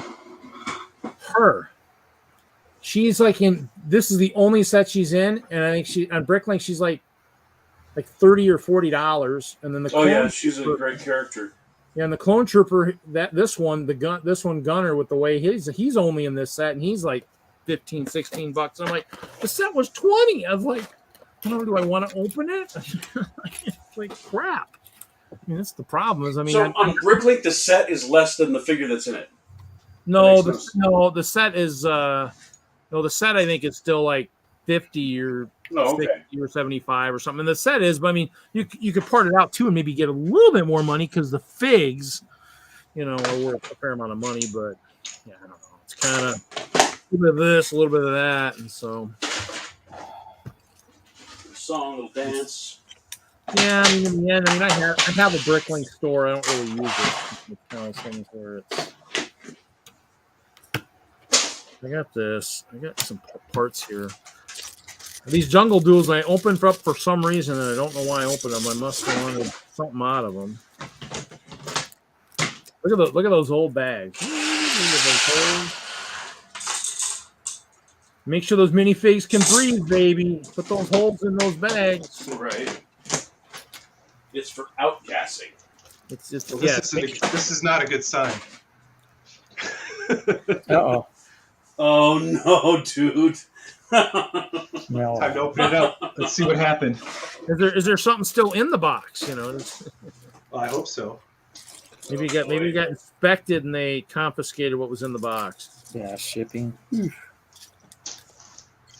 Well, I shipped it there, and then when I flew in, I gave myself, plenty of time to rebuild the whole thing. Because I flew with the model to keep it mostly intact, and it was in really good shape. It only took a couple minutes.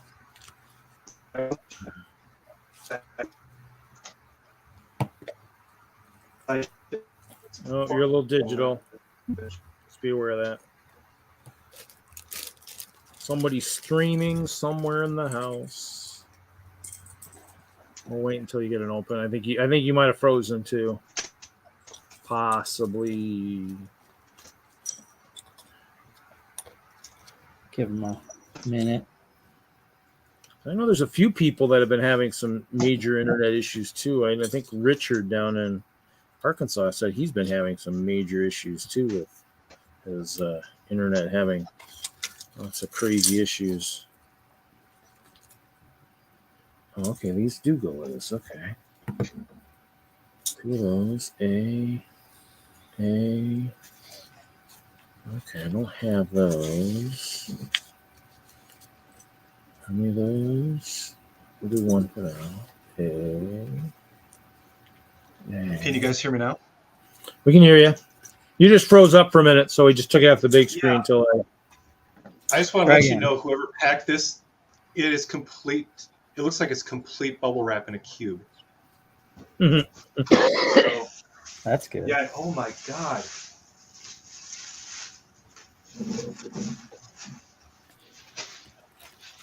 They went crazy. Oh wow. It might have survived. Yeah, there's the mini model. Wow, they packed this thing beautifully. But it got messed up. Well, I knew it would. The cabin never survives. But there's the stand.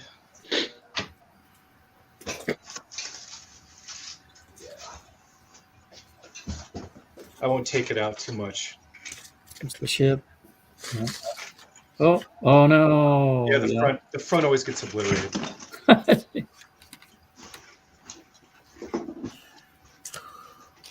I guess that's good to know that some stuff, the stuff that was supposed to break broke, and the stuff that was supposed to stay together stayed together. Yeah, absolutely. Like, no matter how much bubble wrap you put on there, they're gonna shake it apart somehow. Yeah, it's gonna get toasted. Where should I put the cat?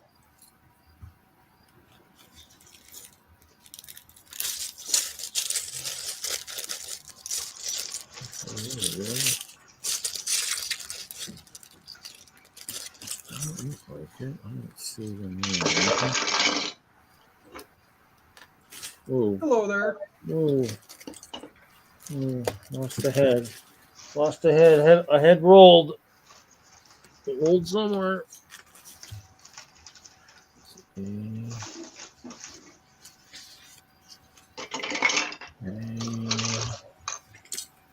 So do you find if you put fragile on the outside of the box, they treat it more harshly or less harsh? More harshly, because this thing has fragile labels all over the outside, and yet it's still got crushed. They're like, fragile this motherfucker. Okay.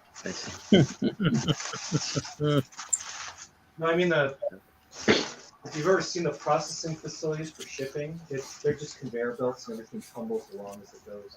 Yeah, they don't have time to look at what your box says. They just tossing. Toss. It'll be better when robots handle it all. They'll take a little bit more care. And they'll be more efficient. Right? It'll all be barcoded. Mm-hmm. More properly. I don't know. These should be barcoded too. Which what method did you ship it? Was it? I don't know what they used. Oh, okay. Oh, I think it was FedEx because a signature was required. Oh, okay. I know. I have a friend that works in the Denver parcel area of the USPS. He's been there a long time.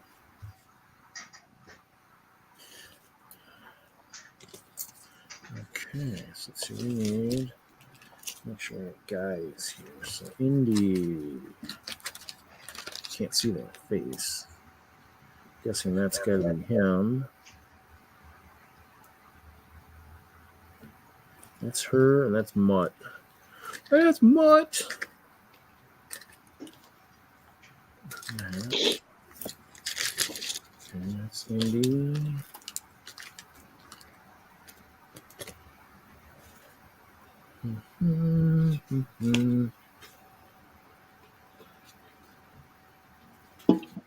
Oh.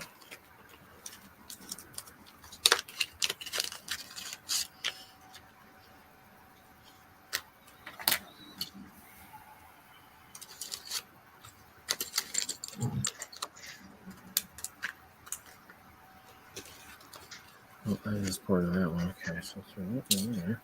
I'm seeing some parts. I wonder if I use parts from these for something.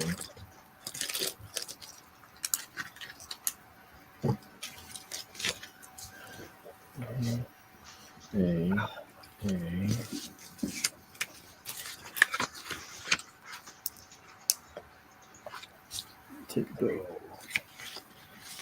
I'll be back. We'll be here.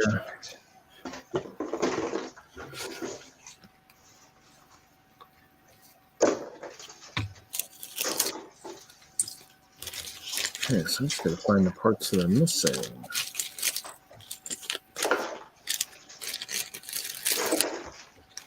Size big bags. Quart. What do I got? Gallon. What do I got? Humongous bags.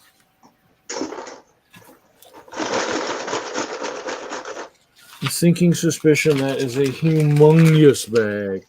I want to do a draft. I wish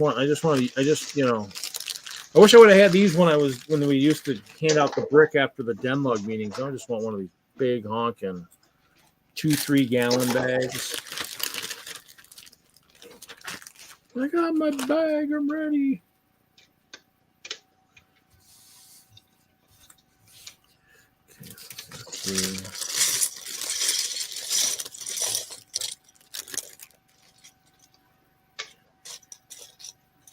Okay, so let's see.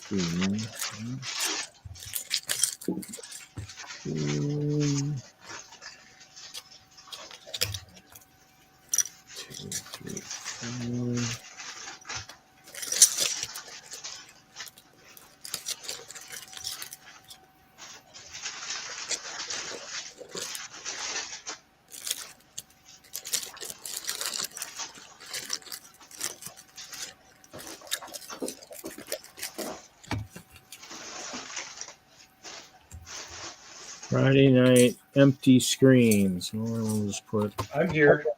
I'm just bent over trying to grab all the pieces. Friday night, empty screen. I can do a show and tell. Turn the music on too if I need to.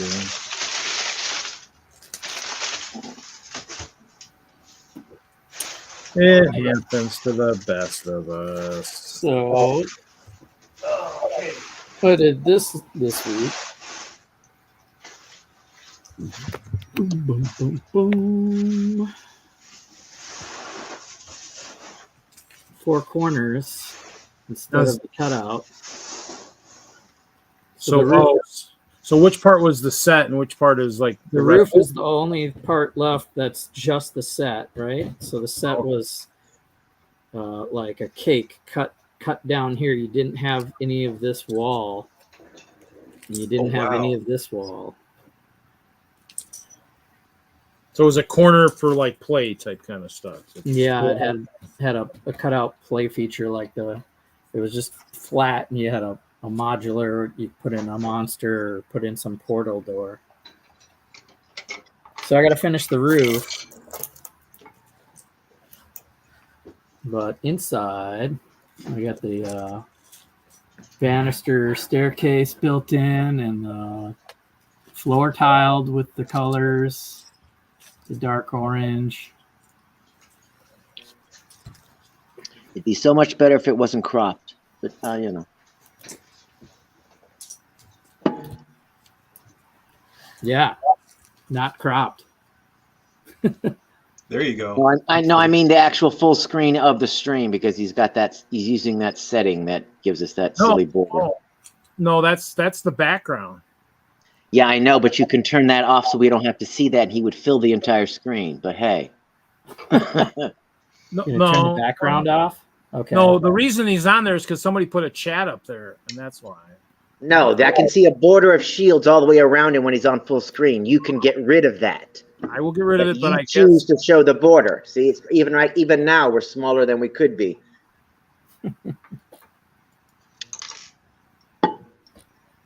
So that was a few. What you did was remove the border. You got to go into settings. I'm in settings. I got rid of the background. That's not it. There's a little check that you have that says crop, yada, yada, and that's what you have turned on. I never checked it. Yeah, I know. But is there going to be like a second floor landing or anything when you go up the stairs? Yeah, so that's next I have to work on. So he comes up and there's going to be a mezzanine. So a landing, like you say, it's only about 4 studs wide behind him right there.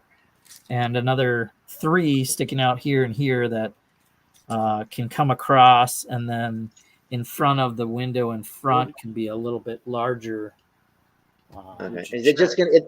Are you going to fill it with just like objects, I guess, objects of magic in little cases all the way around? Because there's not really much room. Yeah. So I've mimicked all 4 corners with all the magic cases that the set includes. I'll have to add make your own potions or artifacts. And Easter eggs, you'd be like, look, here's Thor's old hammer. Now that Jane Foster's dead, I keep it here. Right. Oh, and did you see the Daredevil's helmet at the end of the She-Hulk?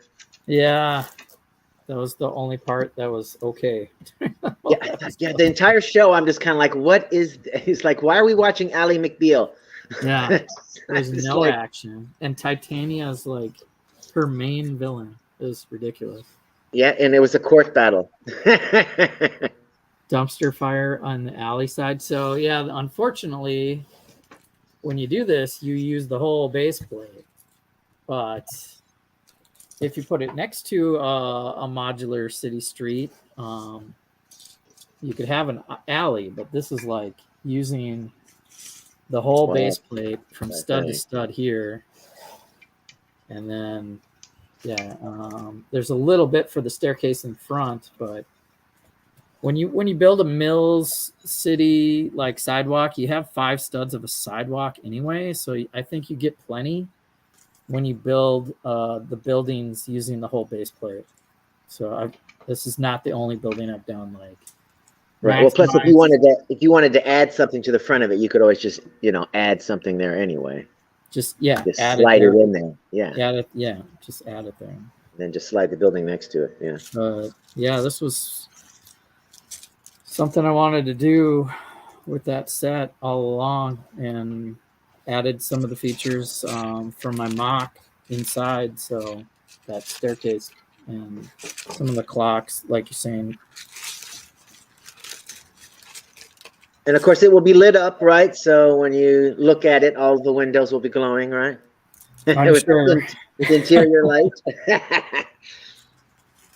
Yeah, we like to light things up. So now it has more windows instead of 2 flat walls. You basically added a window here and then all the way around. Yeah, you're not going to want anybody to be right next to that building. You're going to want some space just to be able to see it. Yeah. That is nice. So is the Hulk and the Ancient One going to be on the roof? Oh, we can do that. Yeah. That would be a good one. Do the astral projection. Yeah. Kicking Bruce Banner out of the Hulk. There we go. So there's a progress report. I've got some posts on Instagram, and I didn't do a video, but I probably will when it gets done. Okay, so then after you're done with this, you're going to build the Hong Kong sanctum too, right? So you can connect the two. I'll have all three. Yep. Camertage and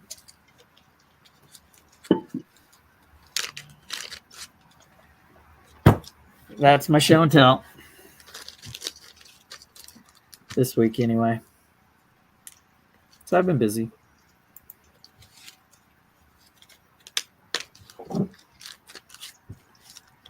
And I watched Rings of Power today. That was pretty good. Yeah, I'm really liking that show. As much as I didn't think, I was kind of like, yeah, they're making up their own story or whatever. But I'm like, it's fine. The way it's shot is just beautiful. All the characters, it's taking its time telling its story. I'm like, it's going to tell the story of how Mordor was formed. This is going to be good. And I'm like, I'm in. Yes, let's do this thing. Yeah. Yeah, I like the architect for the tower and like all the callbacks and all the call forwards or whatever you want to call it. Yeah, it's just kind of like the dwarves finding that mineral or whatnot. Yeah, mithril. I'm just so glad there's not a single goofy looking beard amongst any of them. It's like, because the Hobbit, they were just so stupid. All of those beards. Over the top, Yeah, I'm just like, it would take me 3 hours to get my beard ready for us to go on an adventure each day. I'm just kind of like, no, this is dumb. Dumb, dumb, dumb. And then the king of the dwarves has the shortest of all the beards, too. It's just like, for real? Beard show wisdom. You ain't got no beard. You ain't a wise leader. But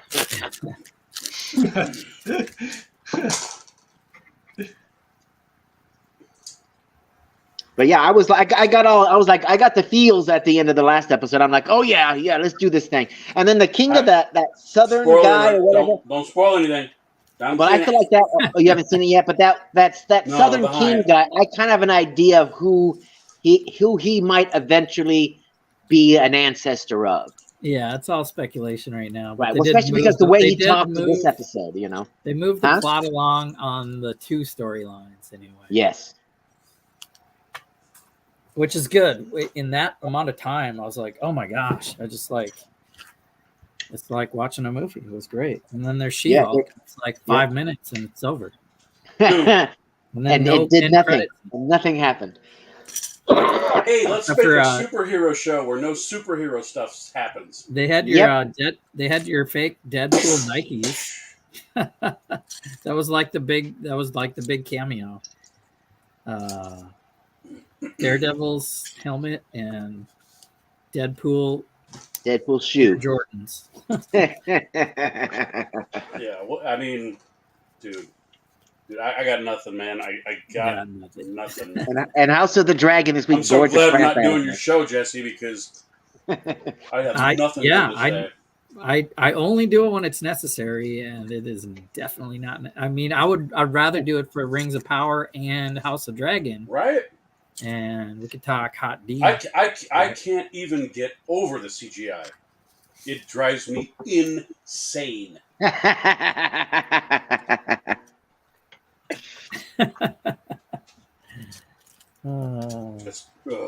And isn't there only like one episode left and it's done? We can walk the heck away from She-Hulk. Yeah. Well, next week we get a palate cleanser of Andor. Yes. And Lego Masters. Lego Masters season 3 on the same day. Yep. So, and then but Hot D was boring as heck this week. I like how they call it Hot D. Yeah.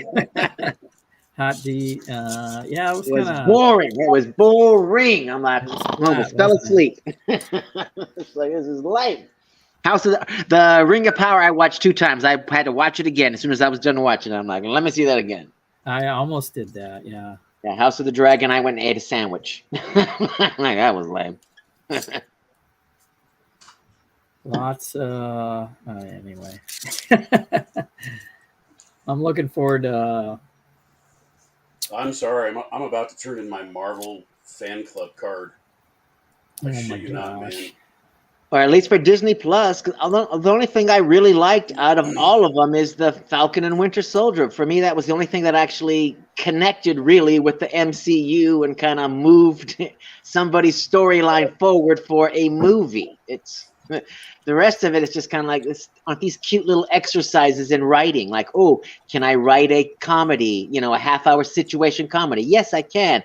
Can I write a cute little lawyer show? Oh, yes, I can. You know, it's just like, what are we doing? The Miss Marvel show is like, can I write a teen drama? Boom, there it is. Yeah, CW show. It's like, you know, the best part of She-Hulk this week was the QR code that you could scan and read the comic about Titania.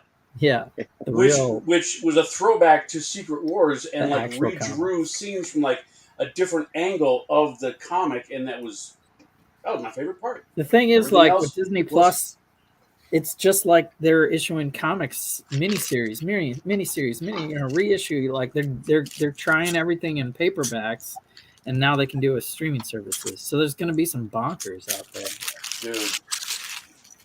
Well, it's like the comic books. It's like the Disney Plus is all of those extra comic books that you normally like. Yeah, you see them, but you don't buy them. There they are. You know, I'm not going to buy the Thing comic. You know.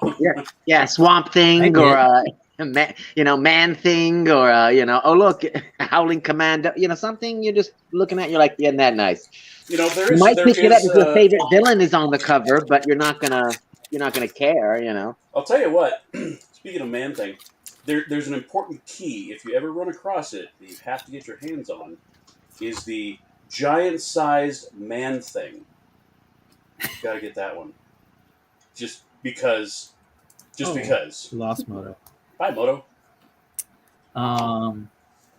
Yeah, get your giant-sized Man Thing on, people. Let's the way he says that. It's intentional. Hey, but yeah, who are we talking? Who's talking with? You gonna turn in your Marvel card, and they're making Deadpool 3? That's gonna be MCU related, or just Deadpool 3? It's probably, I don't know, man. I don't know, but I have zero expectations for. I am horrified about X-Men coming to the MCU. Because they're probably going to F it up so bad. Yeah. Like they're just it's gonna be weird. It's just an abortion anymore, man. It's just. Do you think that they could use Ms. Marvel to like do the Kitty Pryde storyline to get her to introduce the X-Men in that way by her going to the school and then? It shouldn't be her. If she was the first mutant, It should be Kitty Pryde, but not. Yeah, I know, but they're trying to, its name. Be all inclusive, and then this way they can carry that character forward too, and I mean, yes, they could start with some younger team and have the A team already there being mentors, because they're in the multiverse, So I don't know. Right. Well, plus the X-Men keep their profile low and secret, and Xavier can blank everybody's minds afterwards, so they'll just think that somebody saved us, but we don't vaguely know it was the X-Men, and so that's why nobody knows that they've been running around doing their thing for so long, because Xavier, the most powerful telepath on the planet, he can. Or Wanda, you could just say Wanda in this universe already said no more mutants, and they're gone, and the Kang verse is Can I see if they unraveled stopping by? Yeah, I don't know, man. I feel like the MCU knocked it out of the park 7 times, 10, 12 times in a row. And now they've got so much money that they are taking all of their ideas and sending it out to the farm leagues. And we're getting crap. I mean, the writers for She-Hulk are crap.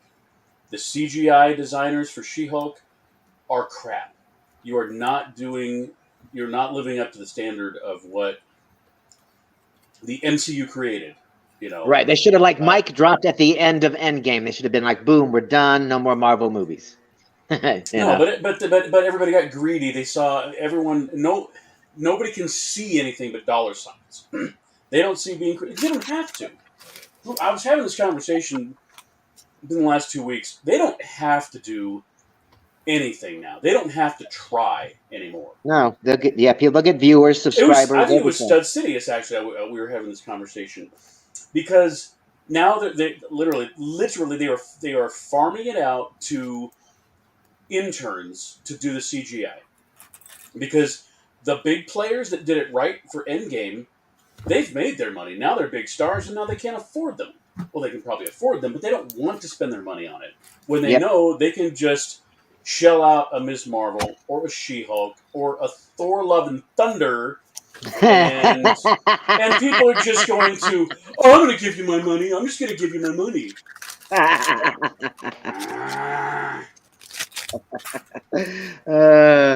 I still love that opening sequence of Thor: Love and Thunder. I still love that whole bit. But it was a bit. It was just, it was a bit. No, I haven't watched doing a bit. Yep, they definitely were. I was just kind of like, at that point when he did the splits, it was like Marvel was saying, we can do anything we want to, and there's nothing you can do about it. Exactly. Suck it up. Here it is. Boom. Yep.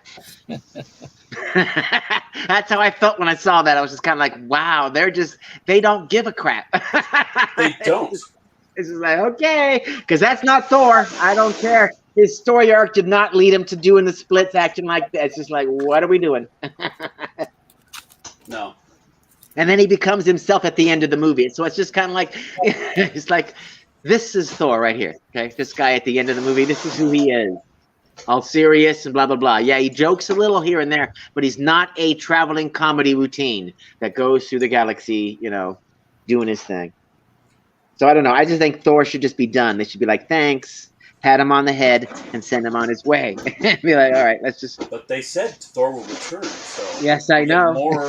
We get more Keystone Cops. Yay! Well, they love that Taika Waititi or whatever. Anything he does, they're just like, oh my God, it's magic. No. It's like you have directors that. I like him, I do, but he's turning into this one-dimensional guy for me. Let's do something. Let's get outside of your free guide box. Right. Well, that's just like the James Gunn movies. It's like, oh, this is a James Gunn movie. I can expect the following things to happen. Mm-hmm. Look, they're happening right on time. And now that being said. If it's your signature and you put it into a new movie like Sam Raimi did in No Way Home, Sam Raimi fans like me appreciated the heck out of it. I really did. Because the littlest things, the camera angles, the lighting, everything was signature Sam Raimi. Unfortunately, signature Taika Waititi is like, nah, I'm sorry, you're right, Doctor Strange. My bad. With Taika Waititi, it's like, again, kind of this one dimension. I don't know. The heart is gone. The heart for these movies is gone. Because by the end of Thor: Love and Thunder, I wasn't invested. You can't bring the heart without being invested by the end of the movie. I wasn't even close. Wasn't even close to being invested. The love story between Thor and Jane, it wasn't even there, man. No. Because they made it. He made it laughable. Them hanging out and watching, him crying, watching movies and stuff. You don't know the source material.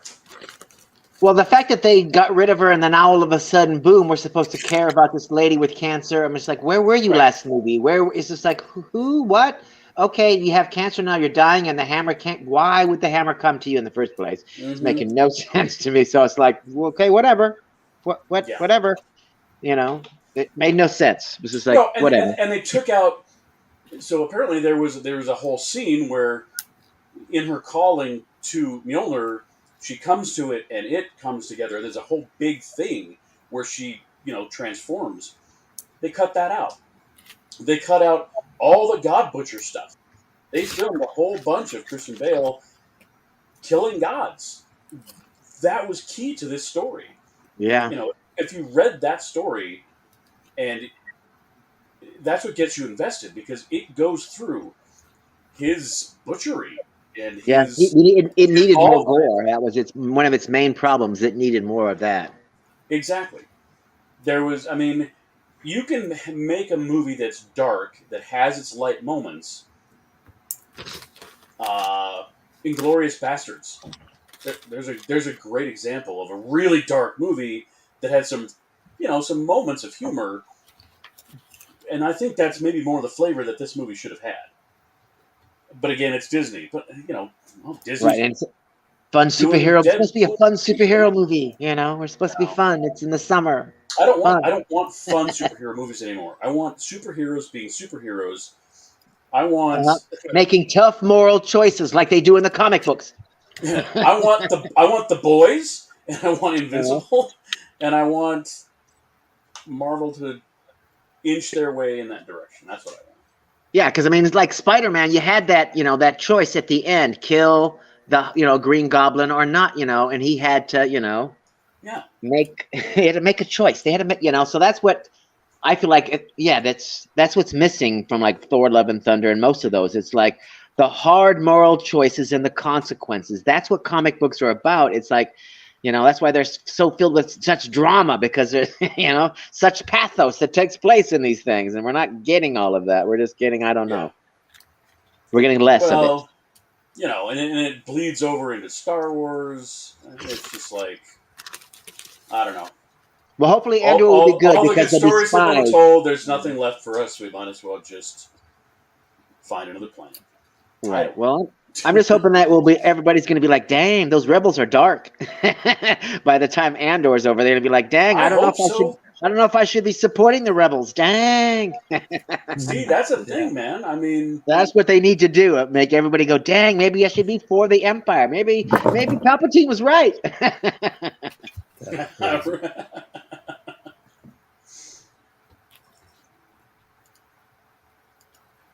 But yeah, I hope Andor himself makes a lot of questionable choices, and we just all look at him like, you're not a good guy. You're a gray guy. Did you guys see I just saw this on BrickFan or something. They're doing obviously you have to use up points if you want, but they're doing some drawings for some groups of sets. I think it must have gone live in the last day or so. How many points? 50 points per entry, it looks like. Oh, that's not bad. It's not bad. So it looks like there's a vehicles set with the truck, a stunts, looks like maybe a Creator Vespa, and then a Friends camper, Lego Entertainment, the Quartet, a Buzz Lightyear set, Friends Theater, a Duplo Zoo or something. Art and Deco looks pretty good. I can't remember what was the Starry Night, Floral Art Project, Dots. That's going to have lots of small pieces. The gaming bundle, the Atari, and 3 of the Minecraft sets, and I think there's one down here. Atari and Minecraft. Okay, I guess Minecraft's a video game, so okay. It is, so yeah. And then Lego Travel and History, which is the globe, the world map, the pyramid, and then the little damn, that's a nice one. That's a big one, yeah. That one's got a lot of parts. That one might get a lot of entries. That might be a tougher one to... Yeah, just the world map and the globe would be cool, yeah. Yeah, world map's got a ton of small parts, but yeah. It's pretty cool. Everybody have their preference, so... I just saw that on BrickFan earlier today, so it's kind of, I just figured I'd go in there and look and see. So, yeah, 50 points isn't bad, so... Let me just read here. Maximum of 50 entries per VIP member. Sweepstakes closes the end of next month, 31st of October. Eligible countries: Canada, excluding Quebec, France, Greece, Hungary, Republic of Ireland, Luxembourg, Netherlands, Austria, Switzerland, Slovakia, Sweden, United Kingdom, United States. So that's pretty a lot of it. Minecraft is used with permission by Microsoft Corporation. Ooh. This sweepstakes is not administered, sponsored, or endorsed by Microsoft Corporation. Lazang AB. So if you don't win your prize, don't come at us. Don't come at Don't come at the other guys.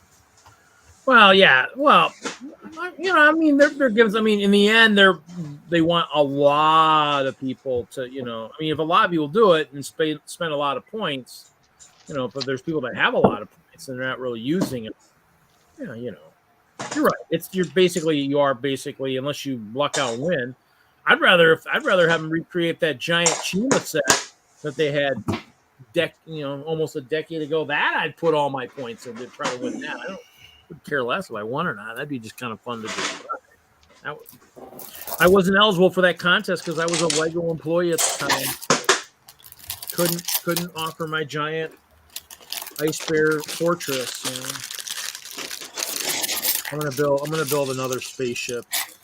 I got some sets through support and stuff. So I'm gonna build my microfighter.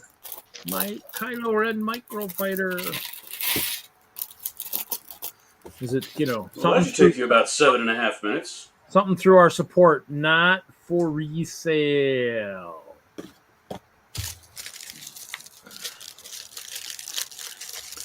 Yeah. Well, and I got a picnic in the park coming too. Sure, I get my one black squirrel. Well, I stopped by Bricks and Minifigs. I don't usually buy a lot from there, but figured I'd buy a couple of the baby cows, a couple of the baby pigs, a couple more of the friend squirrels, and then the little salamander from Frozen 2, Bruni. So, because hopefully we got invoice. Hopefully our lug bulk's coming down the pipe here where I'll get my 50 squirrels. I have to build a squirrel mock. We should be getting ours within a week, I think. Actually, I took my bread pool to frickin' the show this last week and I didn't even use them. What? Yeah. Oh man, are you kidding me? At an hour setup, I barely think I got maybe 50 or 60 ice bears. An hour. Jesse, I'm not kidding about the dumpster fire though, man. In our Micropolis, everybody's putting these little dumpster fires all over the place. Yeah, you need to work on that. Started a thing. It's a thing now.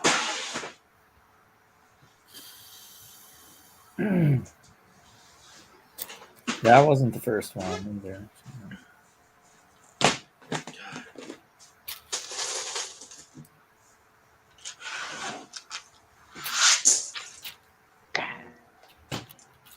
This guy is probably due to be separated by color early. Oh, I don't have. Oh, that's a pretty cool. Whoa. All 1x2s. Is that a Larry Deadpool guy? That's Larry Legend. Dude, that's my sig fig right there. He's hanging out with his buddy. What's up, Jesse? Yeah. What's up? Nice. Nice. I'm still gonna make those. Yeah, those are all 1x2s. It's gonna have to. I got a little bit of air left before I need to separate it. It's keeping up with my 2x2s actually.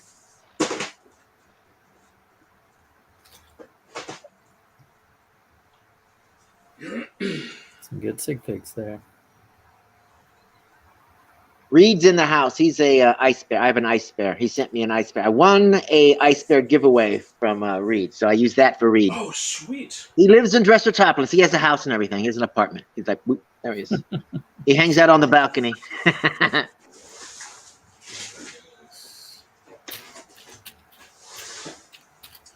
I guess I should put like a yellow head underneath the ice bear mask. This way he could take the head off and be like, ta-da, it's me, it's Reed. And then put the helmet back on. Actually, let me see if I have that. I wonder if I have that. I wonder if I moved that the other night. Let's see. Videos. God, did I move it? Oh, yeah, there it is. Oh, is that an image or is that a video? Oh, it's a video. I'll show this. Jess says they want you to waste your points. But you can actually, I think if you take the survey, and there's a couple of things you can do on the site, you could actually earn 50 points just right there, and then use those 50 points to enter one of the drawings. Yeah, here we go. Ooh, that's cool. This is Stewart's building. Holy crap! I saw that on the Instagram. Look at the lights moving around, changing color and whatnot. The Matrix flow. Yeah. Actually, the one I didn't move over, which is really cool, is it's like it looks like you're flying through space, kind of. You know, it looks like it's got the different stuff. But this one's kind of cool. I mean, he's got other stuff coming through here, but he's got like the WISLUG going through there. What's funny is I told him at one point, I said, "You know what? That should be saying kids eat your vegetables," and sure enough, he typed it in. Kids eat your vegetables, and it scrolls across the building. Nice. It's like, could he make that Japanese woman that appears in Blade Runner on that giant billboard appear on the side of that? And she'd be all like going shh. Oh, dude, that it would be so amazing. Freaking Blade Runner. It'd be like, oh my god. So each like window area is a panel, and each one I think's got like 25 or 30 LEDs in it. Oh my god, dude! You could do what? Oh yeah, he's got a big power pack at the bottom. Stuff with that. But imagine Doctor Strange's house like that, Jesse. he also does this stuff. He's the kind of tower. If you see the YouTube videos of like the houses at Christmas, he also has a giant thing for outside on his house that he does. So this is kind of one of those lunatic he's a lunatic radio station, and it's all synced to music. I don't know if he's done that, but he does have some pretty sweet stuff. But I saw that he had that, and I'm like, oh, and then he gave me a crash course, and I think I must have been out of it. But I mean, it was a lot of technical stuff, and I'm like, wow, that's pretty cool. So, but yeah, I saw that. I was like, wow, that is pretty cool. So dang. Roll the lights. That will look next year. Yeah, roll the lights next year will look pretty freaking wicked with that. See, that thing would smoke the competition. Well, just think of how bright it'll be, and that was bright, but that was at like 30% power or something like that. Yeah, but I mean, just the high technical aspect to that. Yeah. Nobody else is gonna be doing that kind of thing. He's gonna turn his on, and everybody else is just gonna turn theirs off. Click. Yeah. I'm turning this off. It's like a reverse mic drop. It's like I give up. I mean, I just want to taking my mic and going home.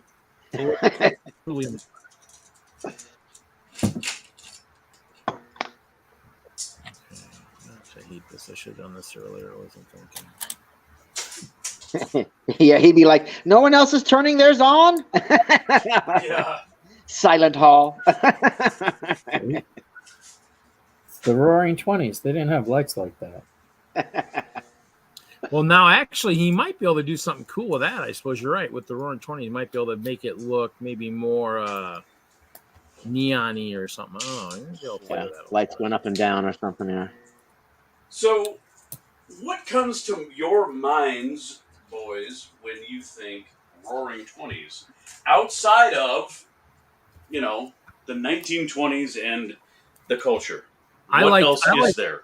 I like Chop's idea, just 20 roaring lions. I kind of relate. Okay, that's low-hanging fruit. What else? Well, there's only gangsters. It's like, what else is there? Gangsters and prohibition. The end of World War One. I mean, there's not, dancers and stuff like that. I don't know. What was going on in 1620, huh? 1720. Well, that's what I've originally started saying. Here you go. I chopped up my underwear again. Gross. 1620. They were working on that compact. There we go. I'm looking for my arrow. This is that's not. So I've been watching Outlander. Have any of you seen that show? No. Okay. It's actually very interesting. It's a time travel show, so of course I gravitate towards it. But it's centered around this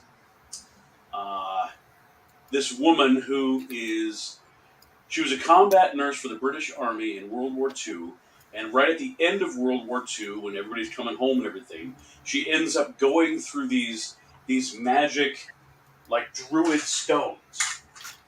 And she goes back to, like, the 1740s, 1750s Scotland, right? And is trying to figure out how to live that way. And the story goes on, and she actually lives to a point up until when the British, like, defeat the Scottish Rebellion for the last time and kind of wipe out the Scottish culture in, like, 1748, 60 something. But then she ends up going back into modern times, living 20 years, and then going back to ancient Scotland. But in the meantime, she marries someone in Scotland during that time, and there's this whole romance thing, and it's one of the few shows that I've watched. I'm like, geez, Zooey, there is way too much sex in this show. It's like every single episode. I'm like, dude, get on with the story. Come on. I mean, it's like, I think a woman wrote this because it's 50% romance and 50% the time travel and the period piece of that era and the historical part, which I love all of that, but it's like, oh my god, they're alone again. I'm gonna have to fast forward because I know what's gonna happen next. Are you sure? Oh, I'm sure, dude. I'm telling you, you're to the point where you're like, God, I'm sick of this. It's like, oh my god, dude, because it's just like If I've seen them do it once, I've them do it 100 times. Seriously, and it's they aren't trying anything new. It's the same stuff. There aren't new people. They're not inviting friends over or nothing. And it's like the same characters too. It's not like, like Game of Thrones where like all kinds of people are doing it. It's just like the same couple over and over. It's every episode. Not an episode goes by where they're not humming. Well, they're clearly in love, I guess. Yeah. So. Well, they are. It's all about the love that transcends time and blah blah blah. Well, if you want to do that, I mean, a lot less. Does she have Did she ever have babies in the past, and then ever have the fear of running into her descendant or something? How about this? So she gets pregnant in the past, travels back to the future with as she's pregnant, has the child, and so the premise of this thing is she goes back and she knows that at the Battle of Culloden, which is where all the Scottish clans came together to fight the British, and the British just annihilated them. Right. And her understanding, based on what she knows of history, is that her husband's going to die, and the clans are all going to die. And so right before the battle, she goes back to the future, so to speak, pregnant. But then, then she goes. Let's see, she comes back, and I think it's like 19. Doesn't she write a note for 48? unborn? No, she doesn't. I mean, this is kind of cool because there are little things that happen that convey information from one time period to another. Your father's from the 1700s. Well, so she believes, because she's convinced, and the husband is like, he's ready to go die. They have been trying to stop this battle from happening in so many ways over years and years, and they just can't do it. Inevitably, this battle comes to pass at this location, and it's all about the location. This moor where the Scots become bogged down in this moor, in this boggy area, and the British with their cannons and muskets just level them, right? So they're doing everything they can to stop this. They even at one point go to France, and it's all about the Jacobite rebellion and all of this stuff. and they fail to do so. So finally, they're like, okay, well, it is fate that this battle has to happen the way it's going to happen, and I'm destined to die, blah, blah, blah. So they're at the point where husband is going to die, wife that's pregnant needs to time travel and get out of there. Because it's the only way for her to escape, because afterwards, the British go through and cleanse and kill every Scot they can find, right? So she goes back to her life in the 1940s. She lives for like 20 years, but then runs across this information that he survived. And she's like, oh my God, he survived. And they also figure out, based on the dates and stuff, that time passes at the same rate, right? So even though she leaves the, whatever it is, the 1750s and goes to the 1950s, they're like, oh, it's almost like 200 years exactly apart. That every year for her is a year in the life of her husband that she left back there. Oh, by the way, before she left and got sucked through the stones and everything, she had another husband. So she's got two husbands. Oh, it's super complicated. So she comes back, tries to live a life. She has her old husband. Oh, by the way, her husband's like great-great-great-grandfather was this British officer who was this like just sadistic psychopath guy.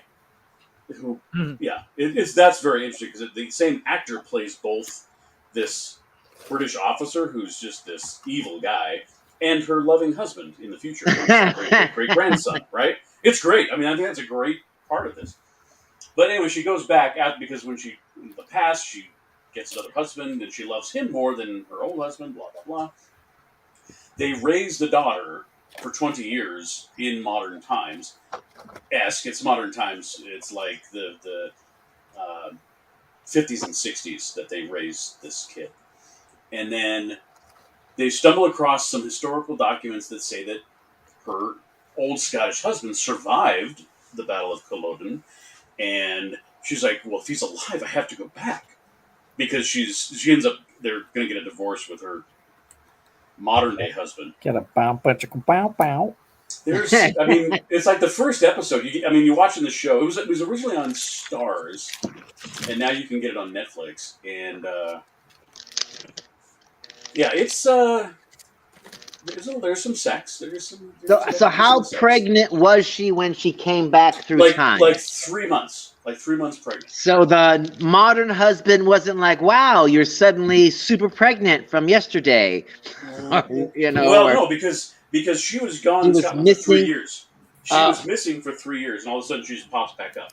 Right, and so he's going to be all like, "That's clearly not my child, but I'll help you raise it for 20 years anyway." Yeah, because and she explains the whole thing, and she really provides some kind of proof. And, really, lady, it's been 3 years. You want me to raise somebody else's child? It's not happening. Exactly. Welcome to the real world. Well, they find out that because her modern day husband.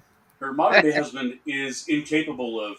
Oh, okay. So he's like, okay, I can be this guy, which is kind of, the modern day guy is actually, you kind of feel bad for him because he's just getting. Well, he's not getting screwed anymore. Okay. Right, because they save all the sex scenes for her and the other guy, right? Right. And so the other guy and the other guy. Yeah, and every time they get together, I'm like, oh my gosh, these people, they don't know how to clean themselves. They're just like, it's medieval sex scenes. You're like, oh god, how gross. Soap opera. Like soap hasn't been invented. Get away from me. I know, seriously. There's no toothpaste. There's no soap. There's no. It's just. Although when they go to France, that's interesting because at the time, this is just before the French Revolution. Apparently, the French were very, very sexually adventurous. I mean, sex was a big thing back in those days, and things like shaving and ménage à trois and all this stuff were going on, and so that's kind of interesting. But so she finds out the husband survived, and there's evidence that he's like still alive because they figure out the time correlation that time passes at the same rate. So she's like, if I go back now, even though it's been 20 years will have passed in his life. So she ends up going back, and it's wasn't he stalking her in the future though? Well, I haven't run. I'm into season 3, and they haven't mentioned that since like episode 2. Oh, okay. So it's weird. I don't know what's going to happen with that. All I know is that her 21-year-old daughter is just about to go through the stones to go back into the past to find. That's where you're at? Okay. Because she finds out that the two of them die in a fire, like a house fire at some point. So she's like, well, I've got to go back and save them. So she's going to be like she's going to be like the third person in this whole show that is able to travel through time. And bring your sports almanac. Literally, I mean, there is some of that because or just bet on the war. So it's interesting because she's a nurse. She is. I mean, that's kind of like her saving grace throughout the whole theme of the show is that she's this healer because she knows all about germs and modern medicine. A witch burner. She's a witch. Oh yeah. There was a scene where she was almost burned at the stake because of that, and but she knows about how to make medicine from herbs and blah blah blah. So she ends up. She traveled back because she accidentally touched these druid stone things. Accidentally. Yeah. It was just it's called a plot device. And so it's just they survive so many things. It gets a little bit ridiculous. You're like, really? These people just cannot just settle down and live a life. They're always being, there's always a threat of being arrested, or there's a shipwreck, or there are, and they travel all over the world again. So at this point, that I'm watching, they're in North Carolina after they traveled they had a shipwreck out just off of Jamaica, and there's so many characters. But anyway, they end up in the Americas just prior to the American Revolution. And so I find that fascinating because it's like, if you were living at that time and you knew what was coming, how do you live your life? At one point, the husband, his name is Jamie, he's this, incredibly good-looking, red-headed, built dude that is always taking his shirt off, so it was written by a woman.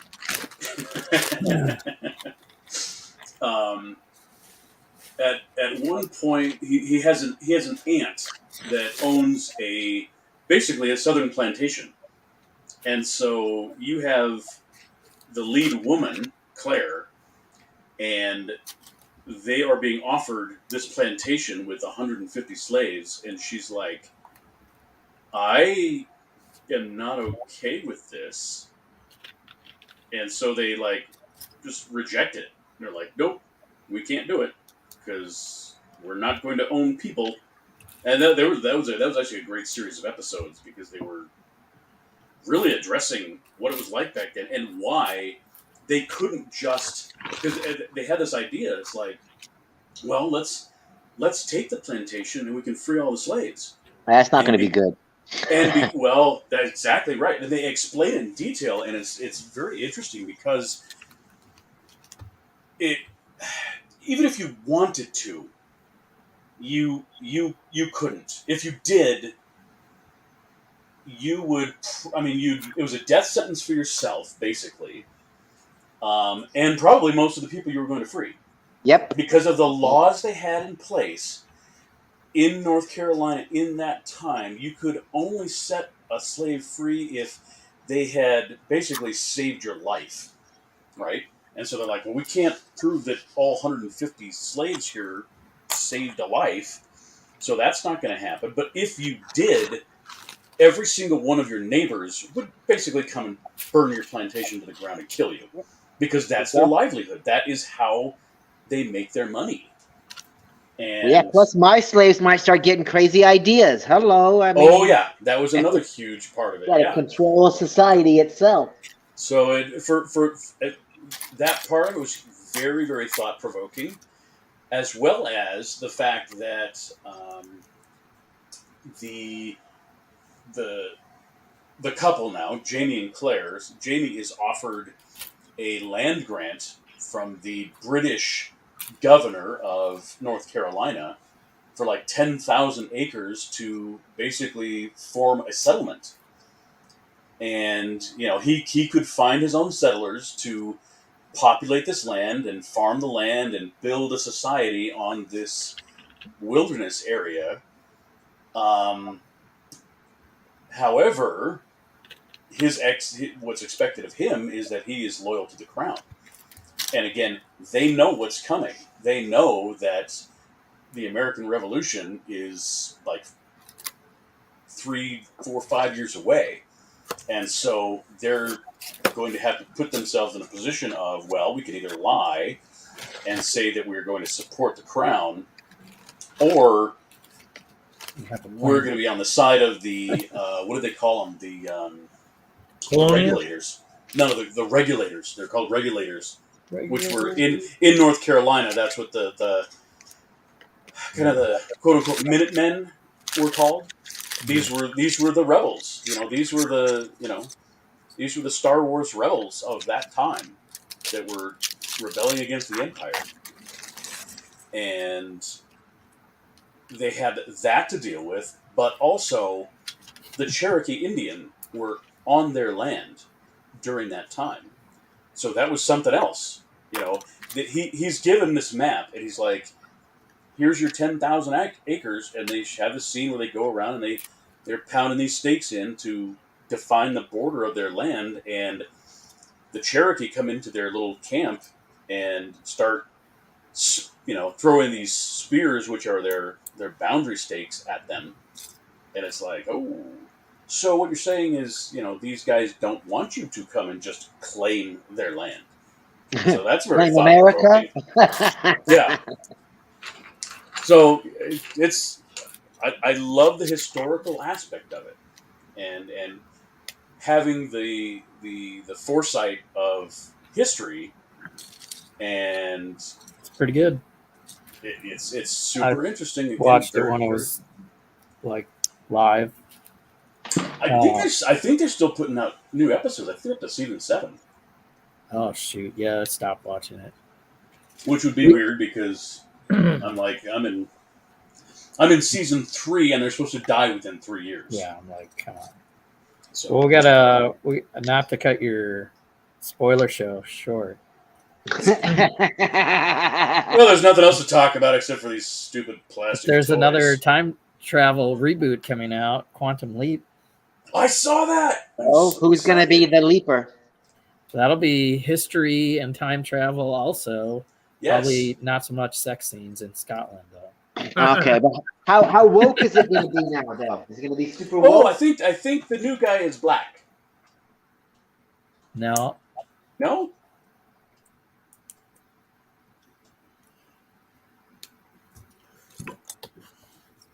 I'm looking it up.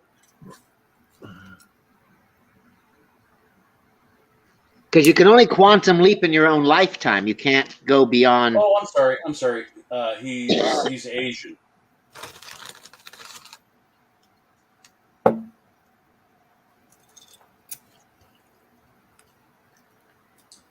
Yeah, So I'm trying to remember. So depending on how old he is, there's only so much history we'll be able to go through. Unless they change how the quantum leap works. Right. I think they might. You know what? Now I feel like I have to go back and watch all of the. I mean, because I think he's stories. jumping around history. Yeah, because if he jumps, into 200 years into the past or whatever, that's not a quantum leap. That's okay. That's something more. That's. So I'm not sure. I forget that whole premise of that. I know that he jumps into other people. Yeah. Yeah, to try to solve the problems that they couldn't solve or whatever. Yeah. Or try to complete something that they weren't. Brett Michaels tries to fire Slash, so he's going to take over Guns N' Roses.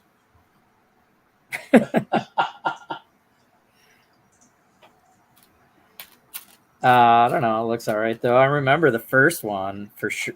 I definitely was geeked on the first one. Count Bacula. Yeah. Back in the day. Captain of the Enterprise. Well, he was the Quantum. Ziggy. I like Ziggy. Ziggy was good.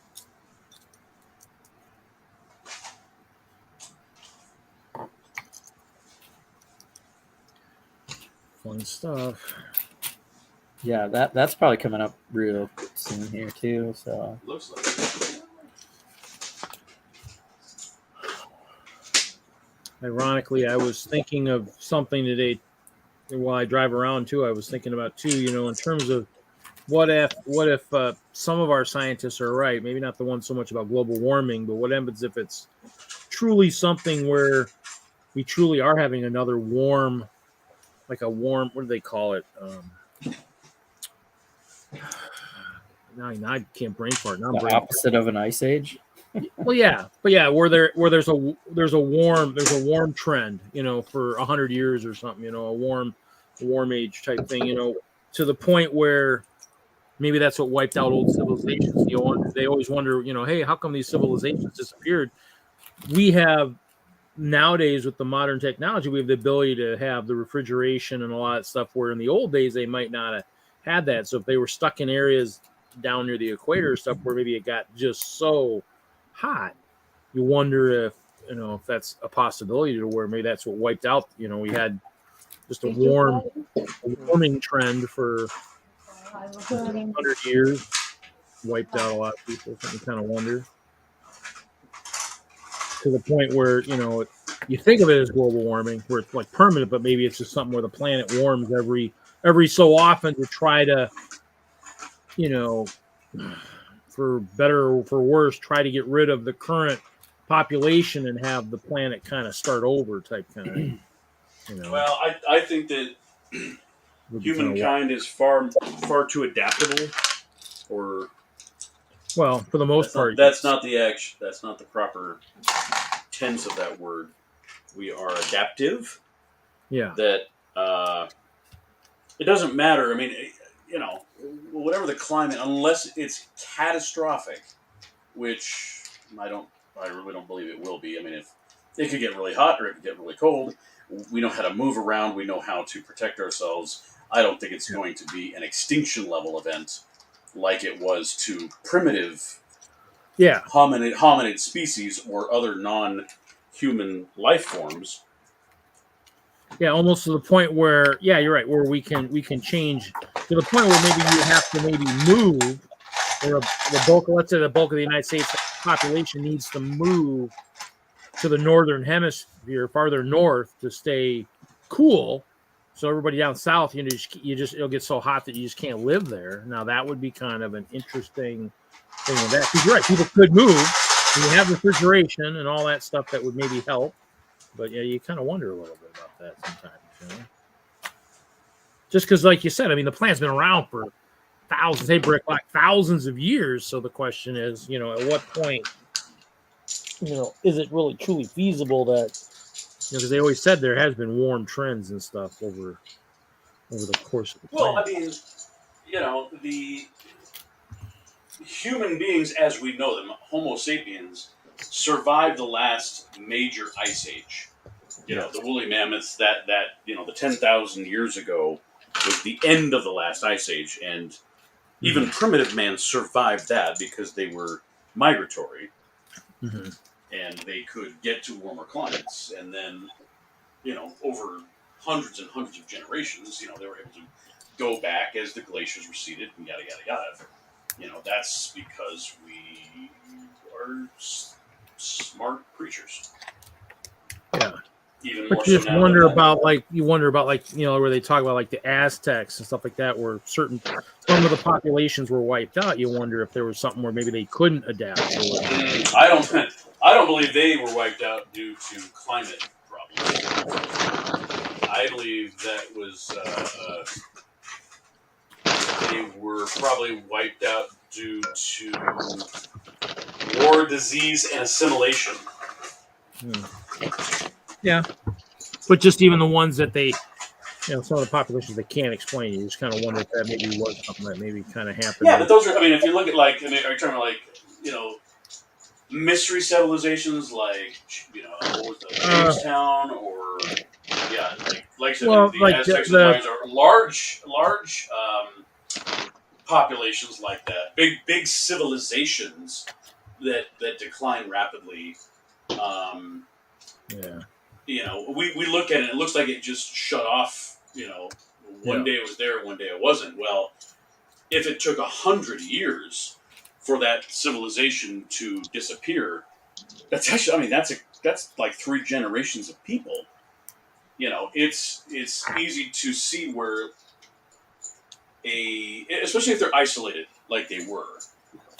Yeah. If they declined due to, it's almost like you'd have to have a perfect storm of circumstances. You'd have to have a societal decline combined with probably disease, combined with some kind of warfare, something where the number of deaths outweigh the number of births, and basically it's a mathematical equation. That's how it declines over that amount of time. Now, if you had something like Jamestown, where it's like everybody's there one day and then the next day they're gone, that's kind of a mystery that we don't fully understand. But that's a much smaller cross section of society, I guess. I don't know. I dig that kind of stuff. It interests me.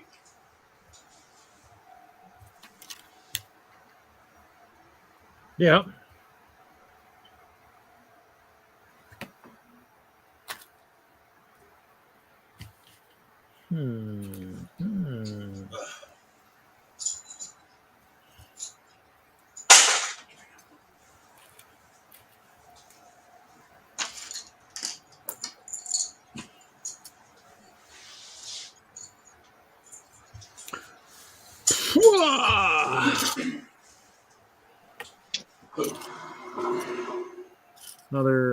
Another port type thing built. Another set bites the dust. Where's it? Look at the Romans. Yep. Yeah, that's a great example.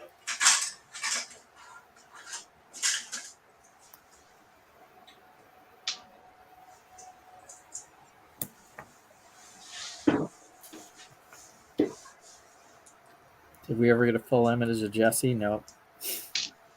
No. Not yet. I'm trying, but who knows if Hinkle's out there. Jesse, did I miss you showing up for your long net? Working on the end of bag 7, and I have one more bag. Oh. So, of what? This set is called the long neck. It's like a big giraffe. I've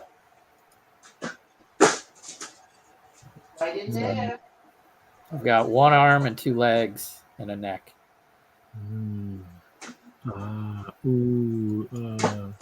But yeah. No, and I think Kevin's at a con this weekend, so that will not happen. Oh, right. I think that's what someone mentioned earlier in the chat. They thought he was at a con out east. So. Or a Hawkeye side, he thinks.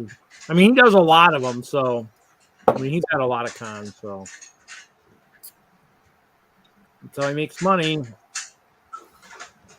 Bricklock has that one, Jesse. Oh, okay. Yeah, it's pretty good. Just put it on the counter, let it defrost. The new piece is good, and the only other Star Wars set I got that's probably worth a lot of money that's really small is the Corporate Alliance tanker. And actually, hold on. Let me switch my scene. There we go.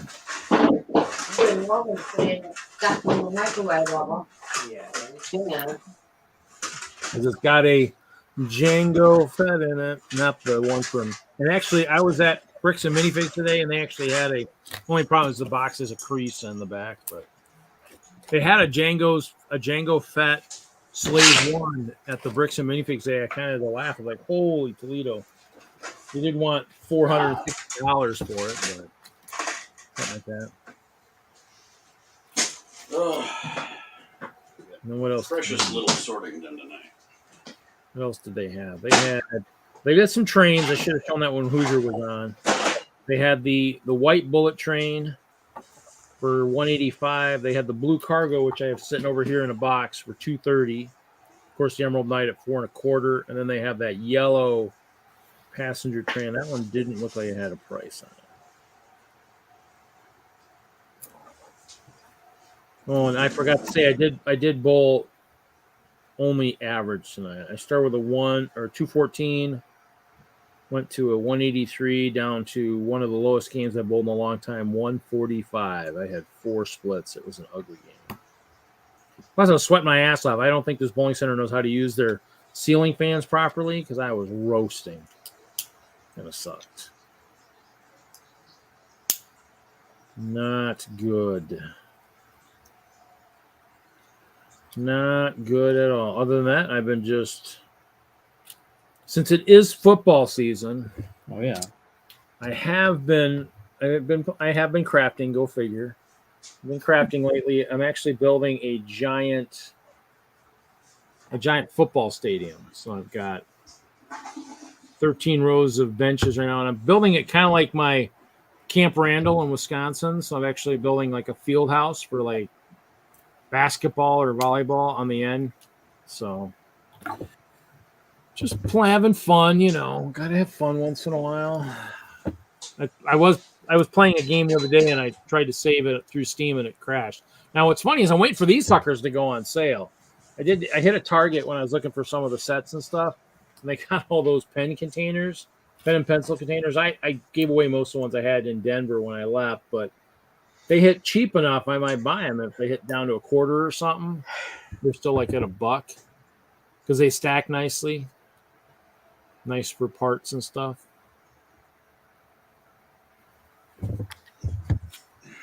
So fun for you. Ship from round 2. Bricklock got some from round 2. Yeah, I have. I can't keep up with this. I got to figure out how much that Viking village is going to be from the Target. That's what I want.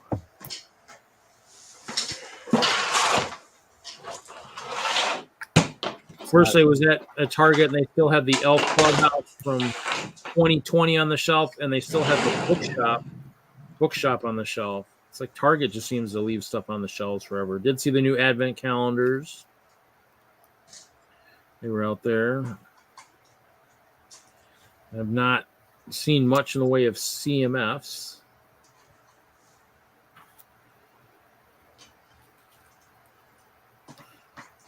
I picked up a Ninjago set that was like 20% off. Target. Yeah, I saw the Bowser's Airship for $64 at one of the Walmarts, but I was looking for this hospital. It's been set at $80. It must have. If it went down, somebody bought it. Oh, this is funny. Everybody will laugh at this. This is from Denver. I just got this the other day from 2018. My 300 game in Denver. In Denver, they give you the plaque, and then they would put what league and what year, the date when you shot it. And so I was like, oh. And she said in her email, she's like, yeah, sorry, that got buried underneath my stuff. Sorry about that. That's okay. On the wall. But pretty cool. Yeah, it's always nice. I did not believe to be adding that to it. So thanks for being ready to go tonight, guys, though. That helps. Just in case I can't get back here. As the weather gets crappier and if we don't bowl as well, it does take more and more time. So worst case, maybe all I'll have to do is jump in the thing and send out invites early in the afternoon and just say look for look for this to be active at a certain time. And well, yeah, just give me that extra half hour.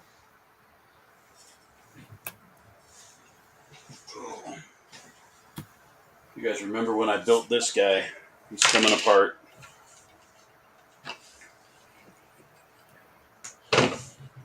What is it? Is that a mock or a set, Larry? No, that is me finding all the parts to build the UCS Scout Walker without buying the set. I just got the instructions and found all the parts and built it. And it fell off the shelf. I'm tired of... I'm not sure. This is for Larry. This is for Larry. Larry has a note for you. Oh! Dude! Oh, Brian is a longtime friend from back in the day. There you go. Way back in the day. Well, then if you've got a fan watching, we're going to put you on the big screen for a moment. Pre-Lego days. Watch you take apart, a Star Wars set. I've been putting together Star Wars set, you're taking it apart, so. Yeah, well, it's not doing anything but sitting on my shelf, and it's not my favorite build either. As far as designs go, it does, but I mean, it's like look at it's nothing but studs all over it. That's just lots of gray. So much gray. He'll use it somewhere else. He'll use it. You can use it in his Deadpool castle. He still needs to build at some point. Well, so now that I have a shield design, I'm gonna have to have some Deadpool knights, and then they're gonna have to have some place to live. I'm gonna have to get a shield design too. You have one. It's the Ice Bears. No, I'm gonna make a Badger one for the Badger. Oh, a Badger one, nice. Since I've been tweaking my skunks to get me Badgers, I just haven't worked with them too much lately. So, and I found that setting, Larry, so it has been unchecked. It was what? I found the check mark that Doc was talking about earlier, Con or whatever. The one about the cropping or whatever. Exactly. Oh. You just found it? Well, I found it earlier. It's in layouts on settings, so it might be different for each person. So no, right after he said it, I found it and changed it. Did you miss that whole thing? Yeah, but when I went to my settings for layouts, it still showed it. It's still the box check. So each of us might have to make sure we check that and whatever. So I made sure I unchecked it too. So. Welcome, Axle Plate. Yeah, Saturday, huh? Yeah. You're right. It would be probably 6-7 hours. So you're 5-6 in the morning. Yeah. Yeah. Well, actually, Larry was saying I only work in black and red, and sometimes very, very dark red. He's got to have the red. He doesn't have the red to go with his black. Well, Deadpool has some occasional white. Ooh. Or some brown for utility belts. 5 in the morning, yeah.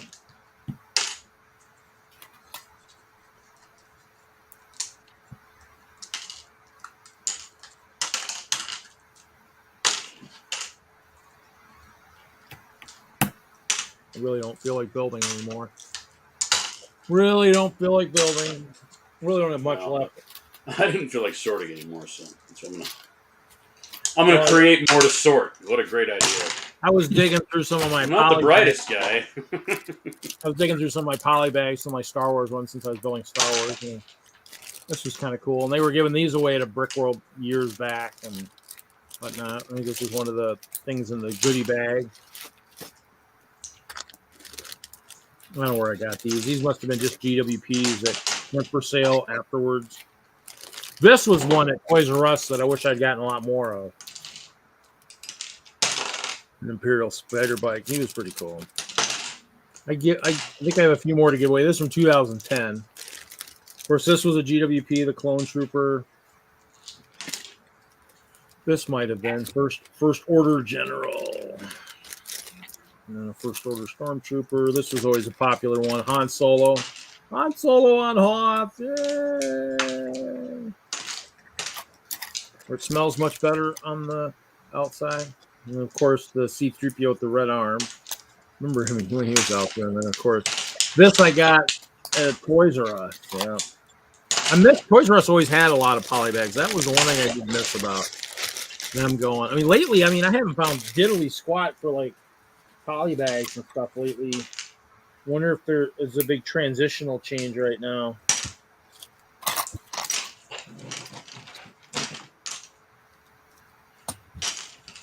Oh.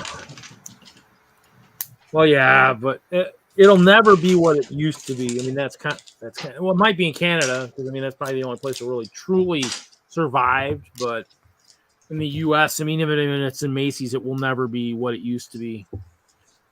They got Bricktober. Hey, here you go, Larry. Another comment. Ha ha ha! That's very funny. At least I have hair, Brian. Well, you know, if nothing else, I'll lend him some clear when it gets white. You know, that way you can, you know, because it'll be gone anyways. You know, white or gone. So my buddy Brian actually had a big, nice pile of Lego. This is before I got into it, and we'd go over to his house, and my kids would play with his Lego. So, Brian, how much Lego do you have left? Have you gotten more, or just kept what you had from back in the day?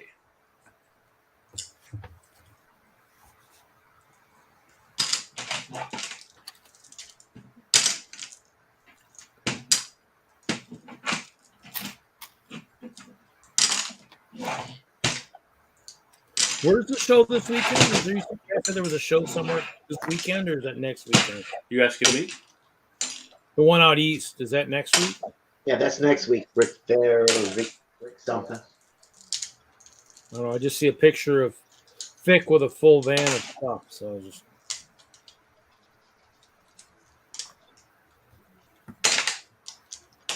Yeah, he's probably going to Philly Brick Fair. Oh, he's added, Larry. He said he's at about 50 pounds. Oh, good. Now you must teach him how to sort it.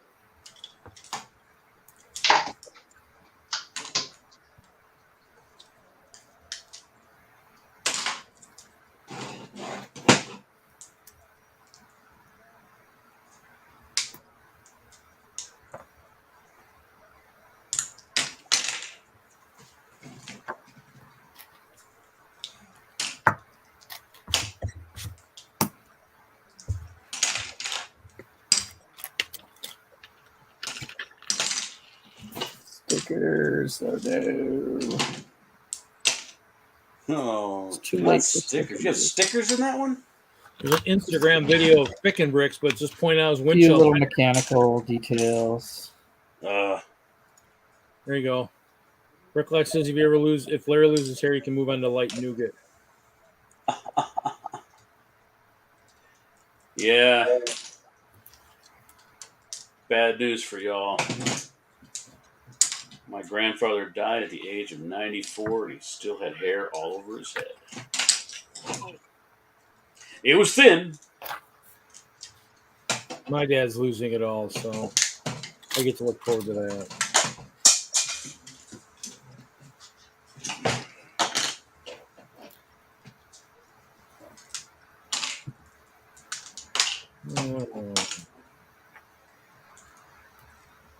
Oh, small taste of what's coming to Brick Fair, Pennsylvania yard sale. Of course, cheap. Of course, cheap. Of course, cheap. Oh,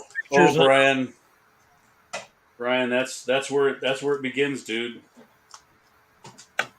That's the beginning of the end, my friend. Once you figure out how to organize it, you can start playing again. I mean, if you've got a bulk of a little bit of everything, and it's basically just, you could probably try what Larry's got. There's that moment where you're like, okay, it's no fun because I'm trying to find parts and it's taking too long. I got to go to the next step, and that next step is down the rabbit hole. Yeah, I mean, unless you bought a lot of stuff from Pick-a-Brick, which I did. That's why I use bigger bins. What he's got, and Larry might want to show his camera towards that area again. I mean, that's probably a good way to go. Well, I think I did show Brian this on a picture, but yeah. So that's kind of because you've got two different sizes there. I mean, if you just go with the standard small ones, and then so that shows from smallest to largest. Those are my largest bins of sorted brick. But then if you look down there on the floor to the fan, that's two big bins of completely unsorted, completely mixed up brick. Then I've got. Hold on. I've got this bin here, and this is all sorted by color. So overflow. See ya, Hawkeye. Have a good night. It's just, this is phase 1 of the sorting, followed by 17 more phases. Bricklock, we just got to wait for the guys to go to sleep next year at Brick World and just take some of their hair when they're sleeping. Well, I'm in no danger, and Jesse can attest to that. Why? Because I don't go to sleep. Most people generally don't get very much of it, and it's probably kind of a light sleep anyway. So. I don't know, man. I don't know how I survived that. Just suck it up, man. The bins you'd use for overflow anyways, but then if you don't have a lot of overflow, you can mix those by type or whatever too, or by color or whatnot. So overflow is overflow. Ooh, I like that. I like those Union Pacific engines there. Nice. I have to go check out Adam's video. Ooh. Lots of good stuff out there.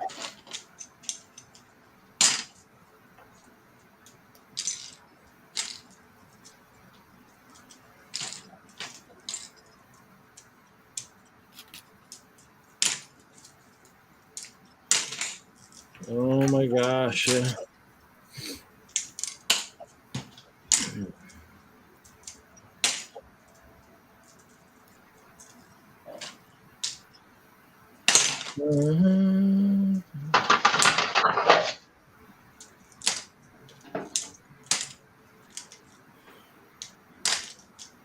So Brian lives in Torrance, California, which is in Orange County. I know where that is. I had a girl I met from Torrance back in the early days of the internet. Very, very early days. Might even met her on Quantum Link back in the day. Angelique. She got 3 daughters now. What shows do they have out there? Bricklock, I don't think it's going to be as crazy as it was this year. This year, because of the gap in 2 years, 3 years with no shows. I think it might still be big, but it won't be as nutty as it was this year. So I don't know, man. I feel like there's a lot of people that are hooked, but just like anything else, there might be people who made the trek that might or put it this way. It might still be crazy, but hopefully the MOCs won't be as big, because when you have 2 years to build, your stuff is a lot bigger than it would be if you only have a year. I mean, put it this way, I haven't really even started making any alterations to mine, and if I do, it won't be anything major. Won't increase my size that much. So I guess it just depends. I mean, they're all going to be good. I mean, every show is always good. It's just a matter of, we had the map up earlier. I mean, I don't anticipate being Hoosiers looking at bringing 100 feet. Yeah, but just like anything else, Empire Lug might shrink theirs next year. It could be maybe they had a lot of stuff built, but maybe they want to bring the same stuff again. They won't do the train again. Yeah, probably won't. So because they're more Star Wars anyway, so they might shrink it by half or something. You just never know. You do something different every year. Well, I think like they said there were a lot more rows than normal before. I mean, I should go dig out the other maps I had from previous years if I could find them.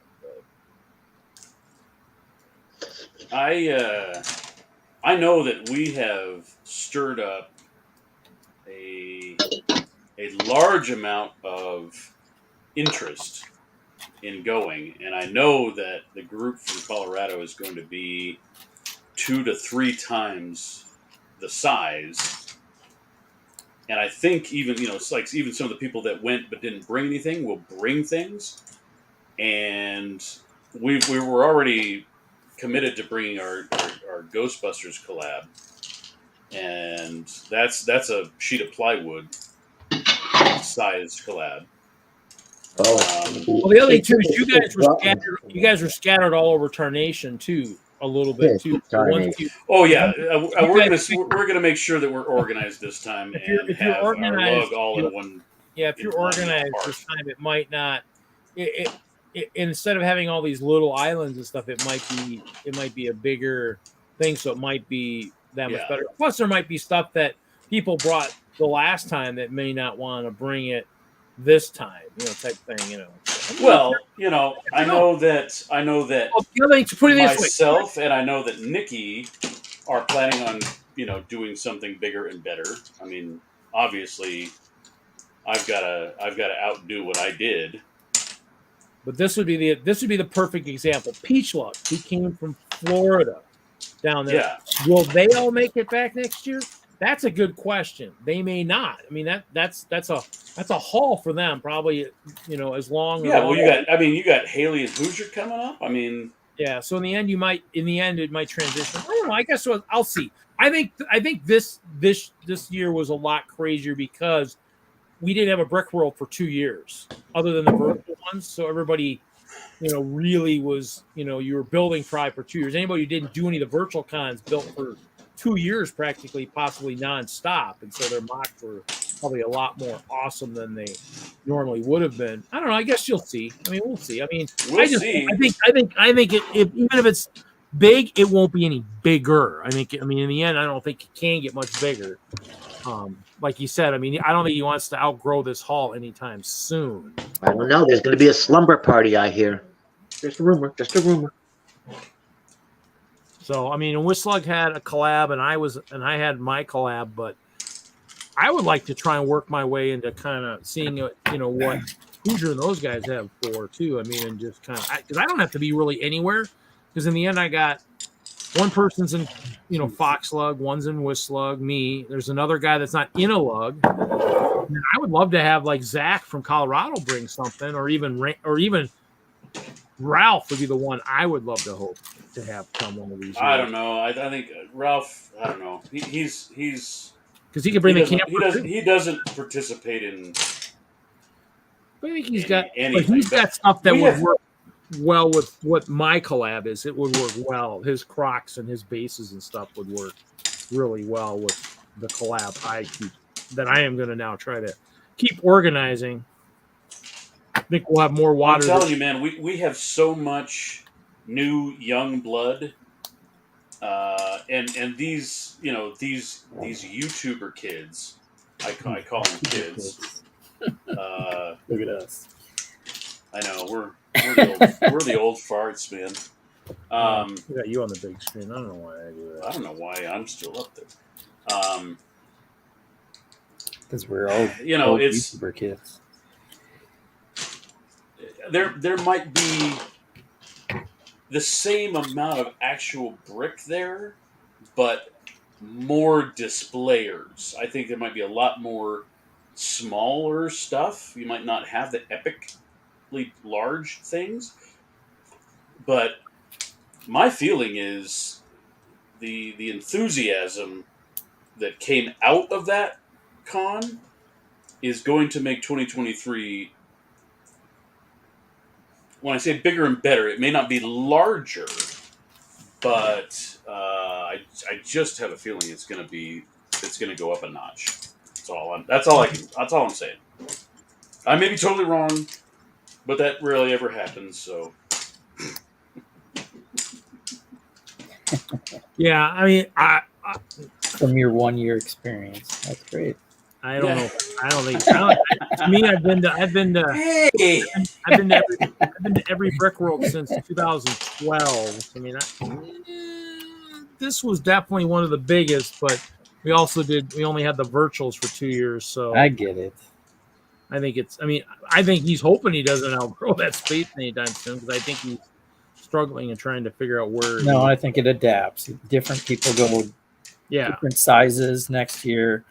Our lug is an example too. TwinLUG didn't that was have a presence collaboration that was 8 tables long before. So I'm not sure what we're planning to do next year. I don't think that's even in the works for next year. So there'll probably be less from TwinLUG. Yeah. What did Judy bring this year? Did she bring? It was just a collab. She didn't have any of her special layouts on the side, did she? No, it was mostly the Route 66 stuff. Yeah, they were. She had that Western the year before or something, I think. Kind of cool. Yeah. Yeah, they're staples.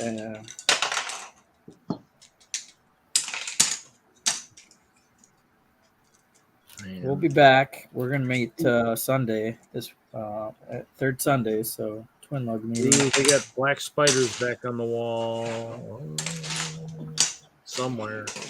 Oh, they got the bones too. I got piles of both of those that I'm doing nothing with. The small bones or the big bones? These are the small bones. These are the small bones. Oh, the small bones are they on the? They're on the wall or in the? They're on the wall wherever this is. I need to go back up and find them. I'm trying to get through it all. They got the sparkly purple. I still need a couple of those. God, everybody in the country but us has gotten that, Reed. Well, this is probably not you guys. This is somewhere out east, I'm guessing. That's what I'm saying. I mean, they'd go really nice with my other transferable bricks I got. Let's see, this is in. Oh, for info only, Potomac Mills, Virginia. So, but you know what? I think I messaged her recently. I wonder if. Oh, she picked anything up though for me though. Man, I can't wait to see what Moto brings next year. He's on track like he is right now. Holy moly! Yeah, somebody had dealt with before. I'd say definitely it's the people definitely if they're looking for pick-a-brick, the Lego Pick-a-Brick Wall Exchange Group is a awesome group. I know someone there, Reed. What? Someone where? Where? Are you talking Potomac Mills? Ooh, if you do, man, that's cool. That's cool. Like having my connections out there. Yeah. Nope. There's an Andrea just posted. Andrea Napoli just posted something 12 hours ago in the group with stuff. So. Okay. Put together a large piece, say like 6 feet. School's in session, boys. That's kind of one of those things where, in the end, I mean, some of that caliber. There are a few of them out there that people have done that. I mean, Brian, it depends on what you already have in stock. If you wanted to build something and you didn't have any of the brick, I mean, what would you guys think if you were going on a price per pound of brick? I mean, ultimately, when I'm buying used brick, I don't like to spend more than $3 per pound. Wouldn't it not depend on what kind of brick it is? If it's all just... That's the thing. It really depends on what you're building and what you might already have. I always recommend to people, if you have any amount of a collection, start with that. If you notice you have a lot of one color, like if you have a lot of Star Wars gray, hey, that's a great place to start. If you want to start building something, you got a lot of Sandcrawler brown. that or the other thing too is use the digital world these days, the Stud.io, and try to design parts of it digitally to kind of give you an idea of scale. Brian, that would be right up your alley. If you go to Lego.com and play with their digital studio, you can build stuff virtually, and you can literally take your design, plug it into the computer, and it will spit out all the parts you need and all the colors and all that jazz. So that's one way to do it. I know, for me, honestly, I think why I kind of shy away from doing that is I would build something in studio, and that's where it would die. I wouldn't. I wouldn't go and build it in real life. I've built because I would feel like, oh, I already built it. I see the image. I've put it out there, and now I don't need to build it physically. Plus, I like to play. Yeah. Well, in the end, that's a whole different. This one doesn't have much. I mean, my computer here has about 12, but I think at one point I had maybe 50 or 60 that I had done in Digital Designer, and built a couple of them, but not all of them. So, actually, reminds me there was a contest recently. I probably should have submitted something for that, but they had a trucking thing, and I made a truck one time. That's one thing I miss is I did like the Lego trucks, but I don't like the 6 wide. I'd want like an 8 wide, kind of like the new Speed Champions. It'd be nice if they do that. Build a nice car carrier or semi truck to carry some of those Speed Champions around. That'd probably be something they should probably think about doing. Find one of these companies. Build a mock, Reed. No, I'm not going to do that. Mercedes do it. Ferrari that has one of those. Everything that you think Lego should do, you should not. Yeah. Yes. My collection's not organized enough to do that. Oh my god. Oh crap. I'm not a car builder. That's why I'm glad you said it before I did, Jesse. I'm not a car or truck builder, so I give the idea to the guys that are. Yeah, I get it. I cheat with cars. Huh? You know, vehicles are tough. They are tough. You know what, Reed? They've got some good ones out there. Reed, you're not a car builder until you are. Just grab some brick, man. Start playing. Yeah.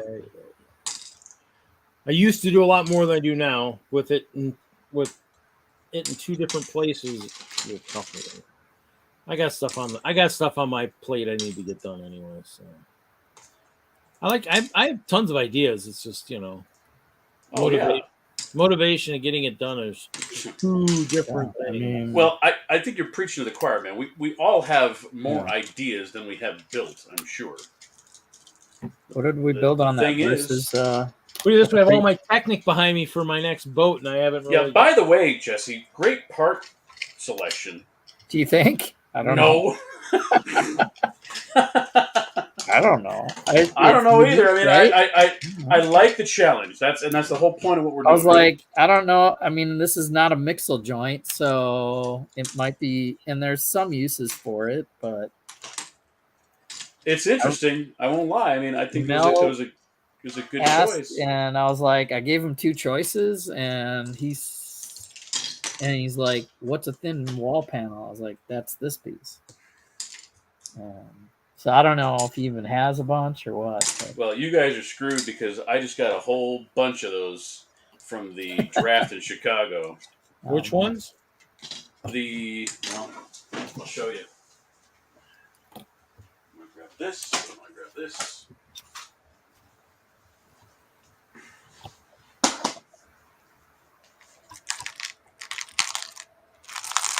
That's the wrong part. Hold on. Yeah, that's it, isn't it? Sorry. Cheese wedges. Those are the double cheese wedges. Sorry. I have my glasses on when I'm trying to look long distance and I can't see. Oh, yeah, those guys. Yeah. I got lots of... That's a challenge. Did you just do that, Larry? I totally just did that. Oh, my God. Is most of it on the table? Hopefully. No. Well... not enough is on the table. Son of a... come on. Moto's not even here and you pulled a Moto. I know. But then, you can't see that because it's black. But... Do me a favor, Larry. Do that again Tuesday. So I got a whole drawer of just those, but they also paired nicely with these. These are the succulent pot parts. So yeah, there's some options there. You know what? I was going to actually offer a second option. Yeah, there you go. You had already created the thumbnail backdrop with that part. Oh yeah. I was going to suggest, because I feel like this is part of the year, are the 5-sided shield tiles. You know what I'm talking about? Yeah. Yeah. I was like, that's just this is a part that I see all over the place, and it's very interesting, and I think it would be good. But because you got a boatload of them. And it's because I have a boatload of them. I tried to pick something like what you see in the picture. That's what I have. Nice. Well, that's what I have all over the floor right now. I should take a picture of that, and that should be our thumbnail. Yes. I'm pretty sure someone was out the door. Left out there.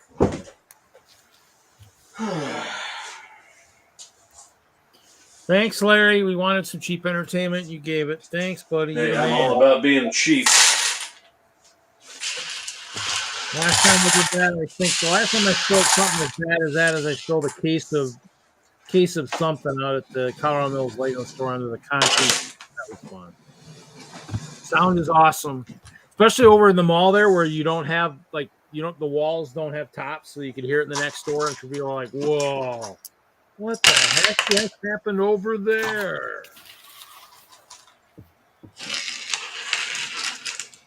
Yeah, I don't know. And I think this is one of the first ones, Jesse, where we've actually had a little bit of lead time. Yeah. And still I'm like, I don't know. I'm trying not to think about it.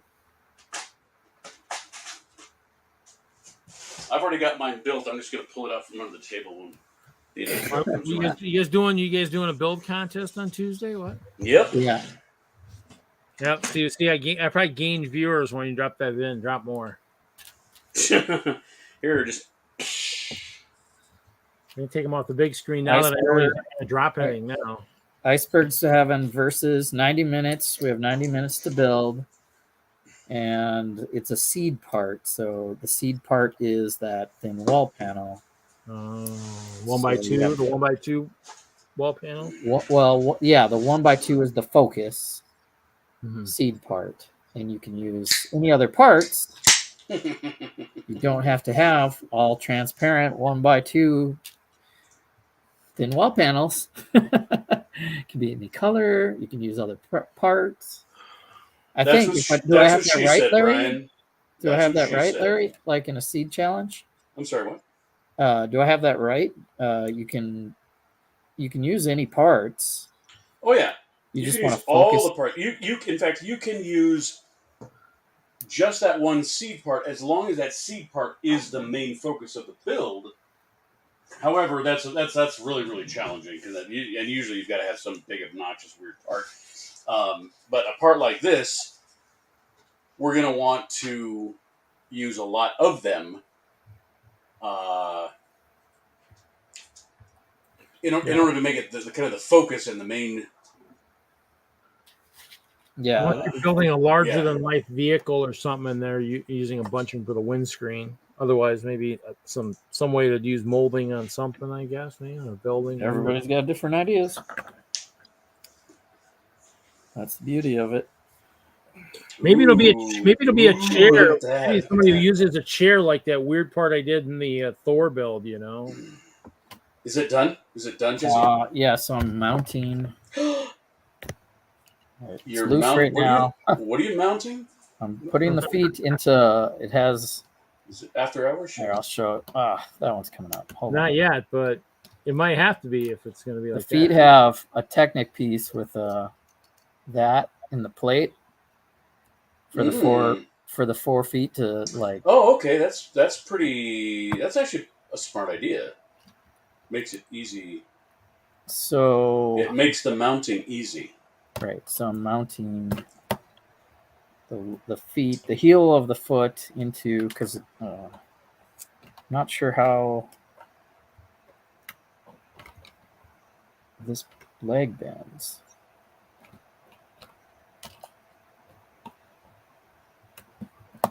Okay, there it is. Okay. Yeah, especially this part. This seems weird. Like I'm forcing. It seems like I'm forcing it. I already said that, Eric.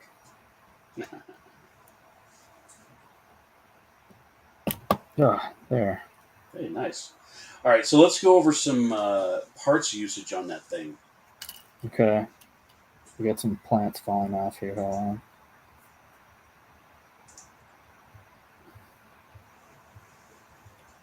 All right.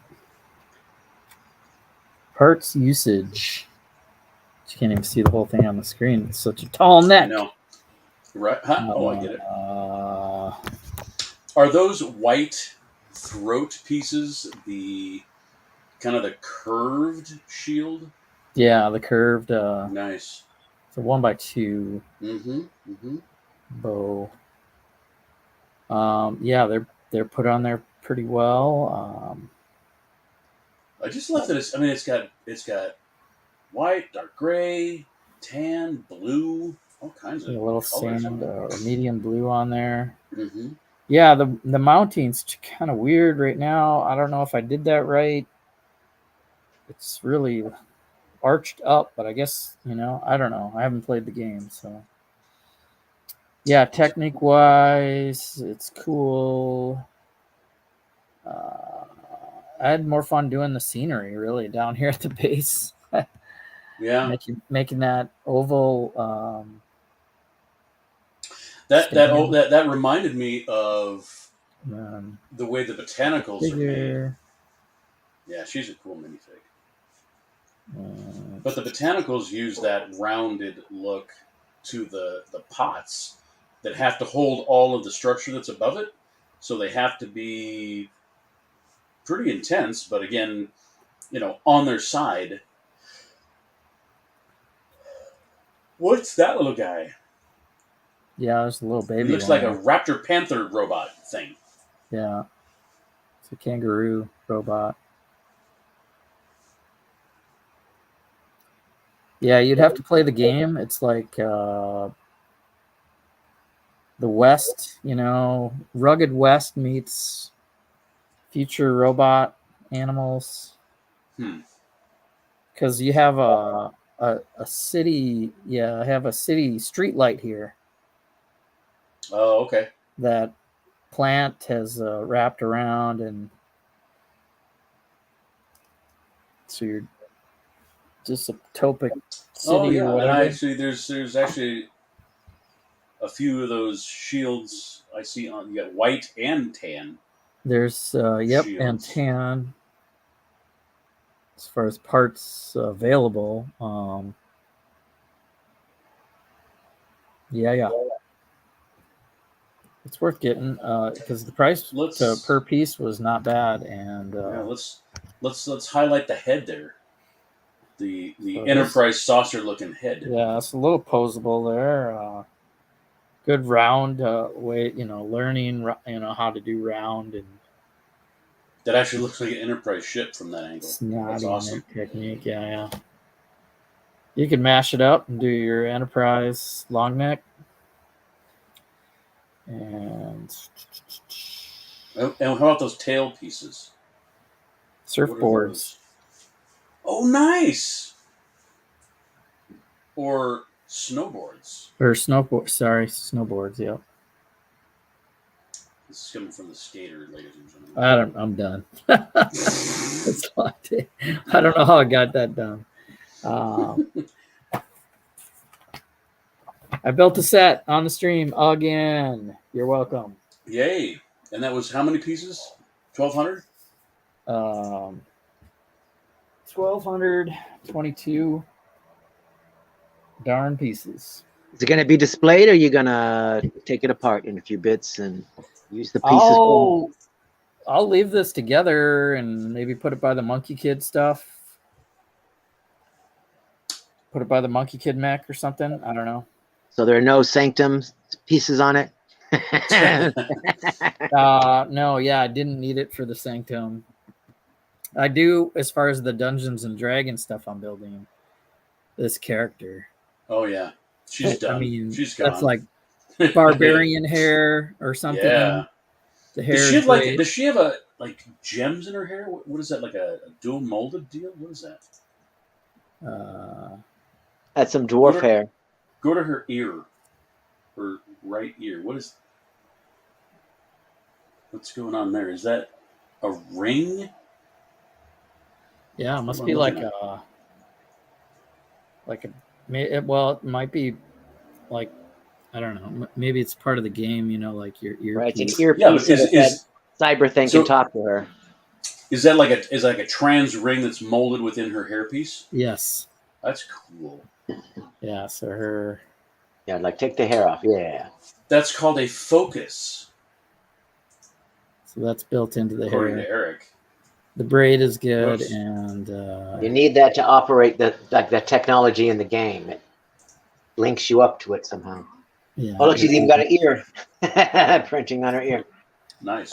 Or the earpiece. That's like in Arc, you have this gem that's implanted in your wrist that is your data matrix thingamabob.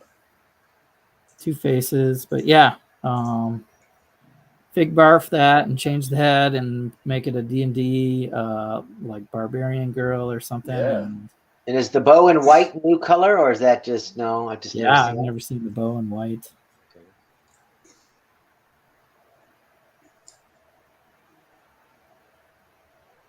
All right, does the neck go up and down so that you can walk on the platform and bring the platform down? Don't kill it. I don't know if I'm breaking it. Don't pull a moto. So the legs can articulate, but the neck is solid. Okay. Yeah. There you go. Yeah, because that's a platform you stand on and do Turn stuff. it into the Enterprise. Nice. The USS Horizon. Yep. Have you been watching the lower decks? I'm not watching it because I'm not paying for Paramount Plus. Oh, so you're not seeing any of the new Star Trek? Because FML. Okay, so so you didn't see Captain Pike and all of the new Spock and everything. No, you're missing out, Larry. Am I really? Hey, that looks way better right there, dude. There we go. Yeah, that looks. Yeah, you're suffering through all of that dumb Marvel crap when you could have enjoyed some Star Trek. But would I be enjoying it, or would I be suffering? I think you would have enjoyed the Strange New Worlds more so than Discovery or any of the other stuff. Really, because Discovery has made me want to just throw up. Yeah, because Strange New Worlds is like the original show. It's episodic. It's not one long storyline or whatever. You know, it's on the Enterprise. Okay. Pike instead of Captain Kirk. You got Spock there. Chapel's a little bit handsy with people. It's just kind of like, yo, chill out. But other than that, Chapel, what a slut. Yeah, she is. Just like, damn, Nurse Chapel. Okay. Nice. You guys ready to end it? Yeah, I'm done. I am ready. Well, thanks everybody for stopping in. I know we got 10 people watching, but I'm falling asleep here. Hit that like button, people. Hit that like button. We'll see everybody next week. Not sure what we're building. I'm sure we'll know closer to the time. Maybe I'll compare the castles, this one, the Bricklink one, and the Creator one. We'll see. Everybody have a great night. Better too. We'll see everybody next week for more fun and excitement.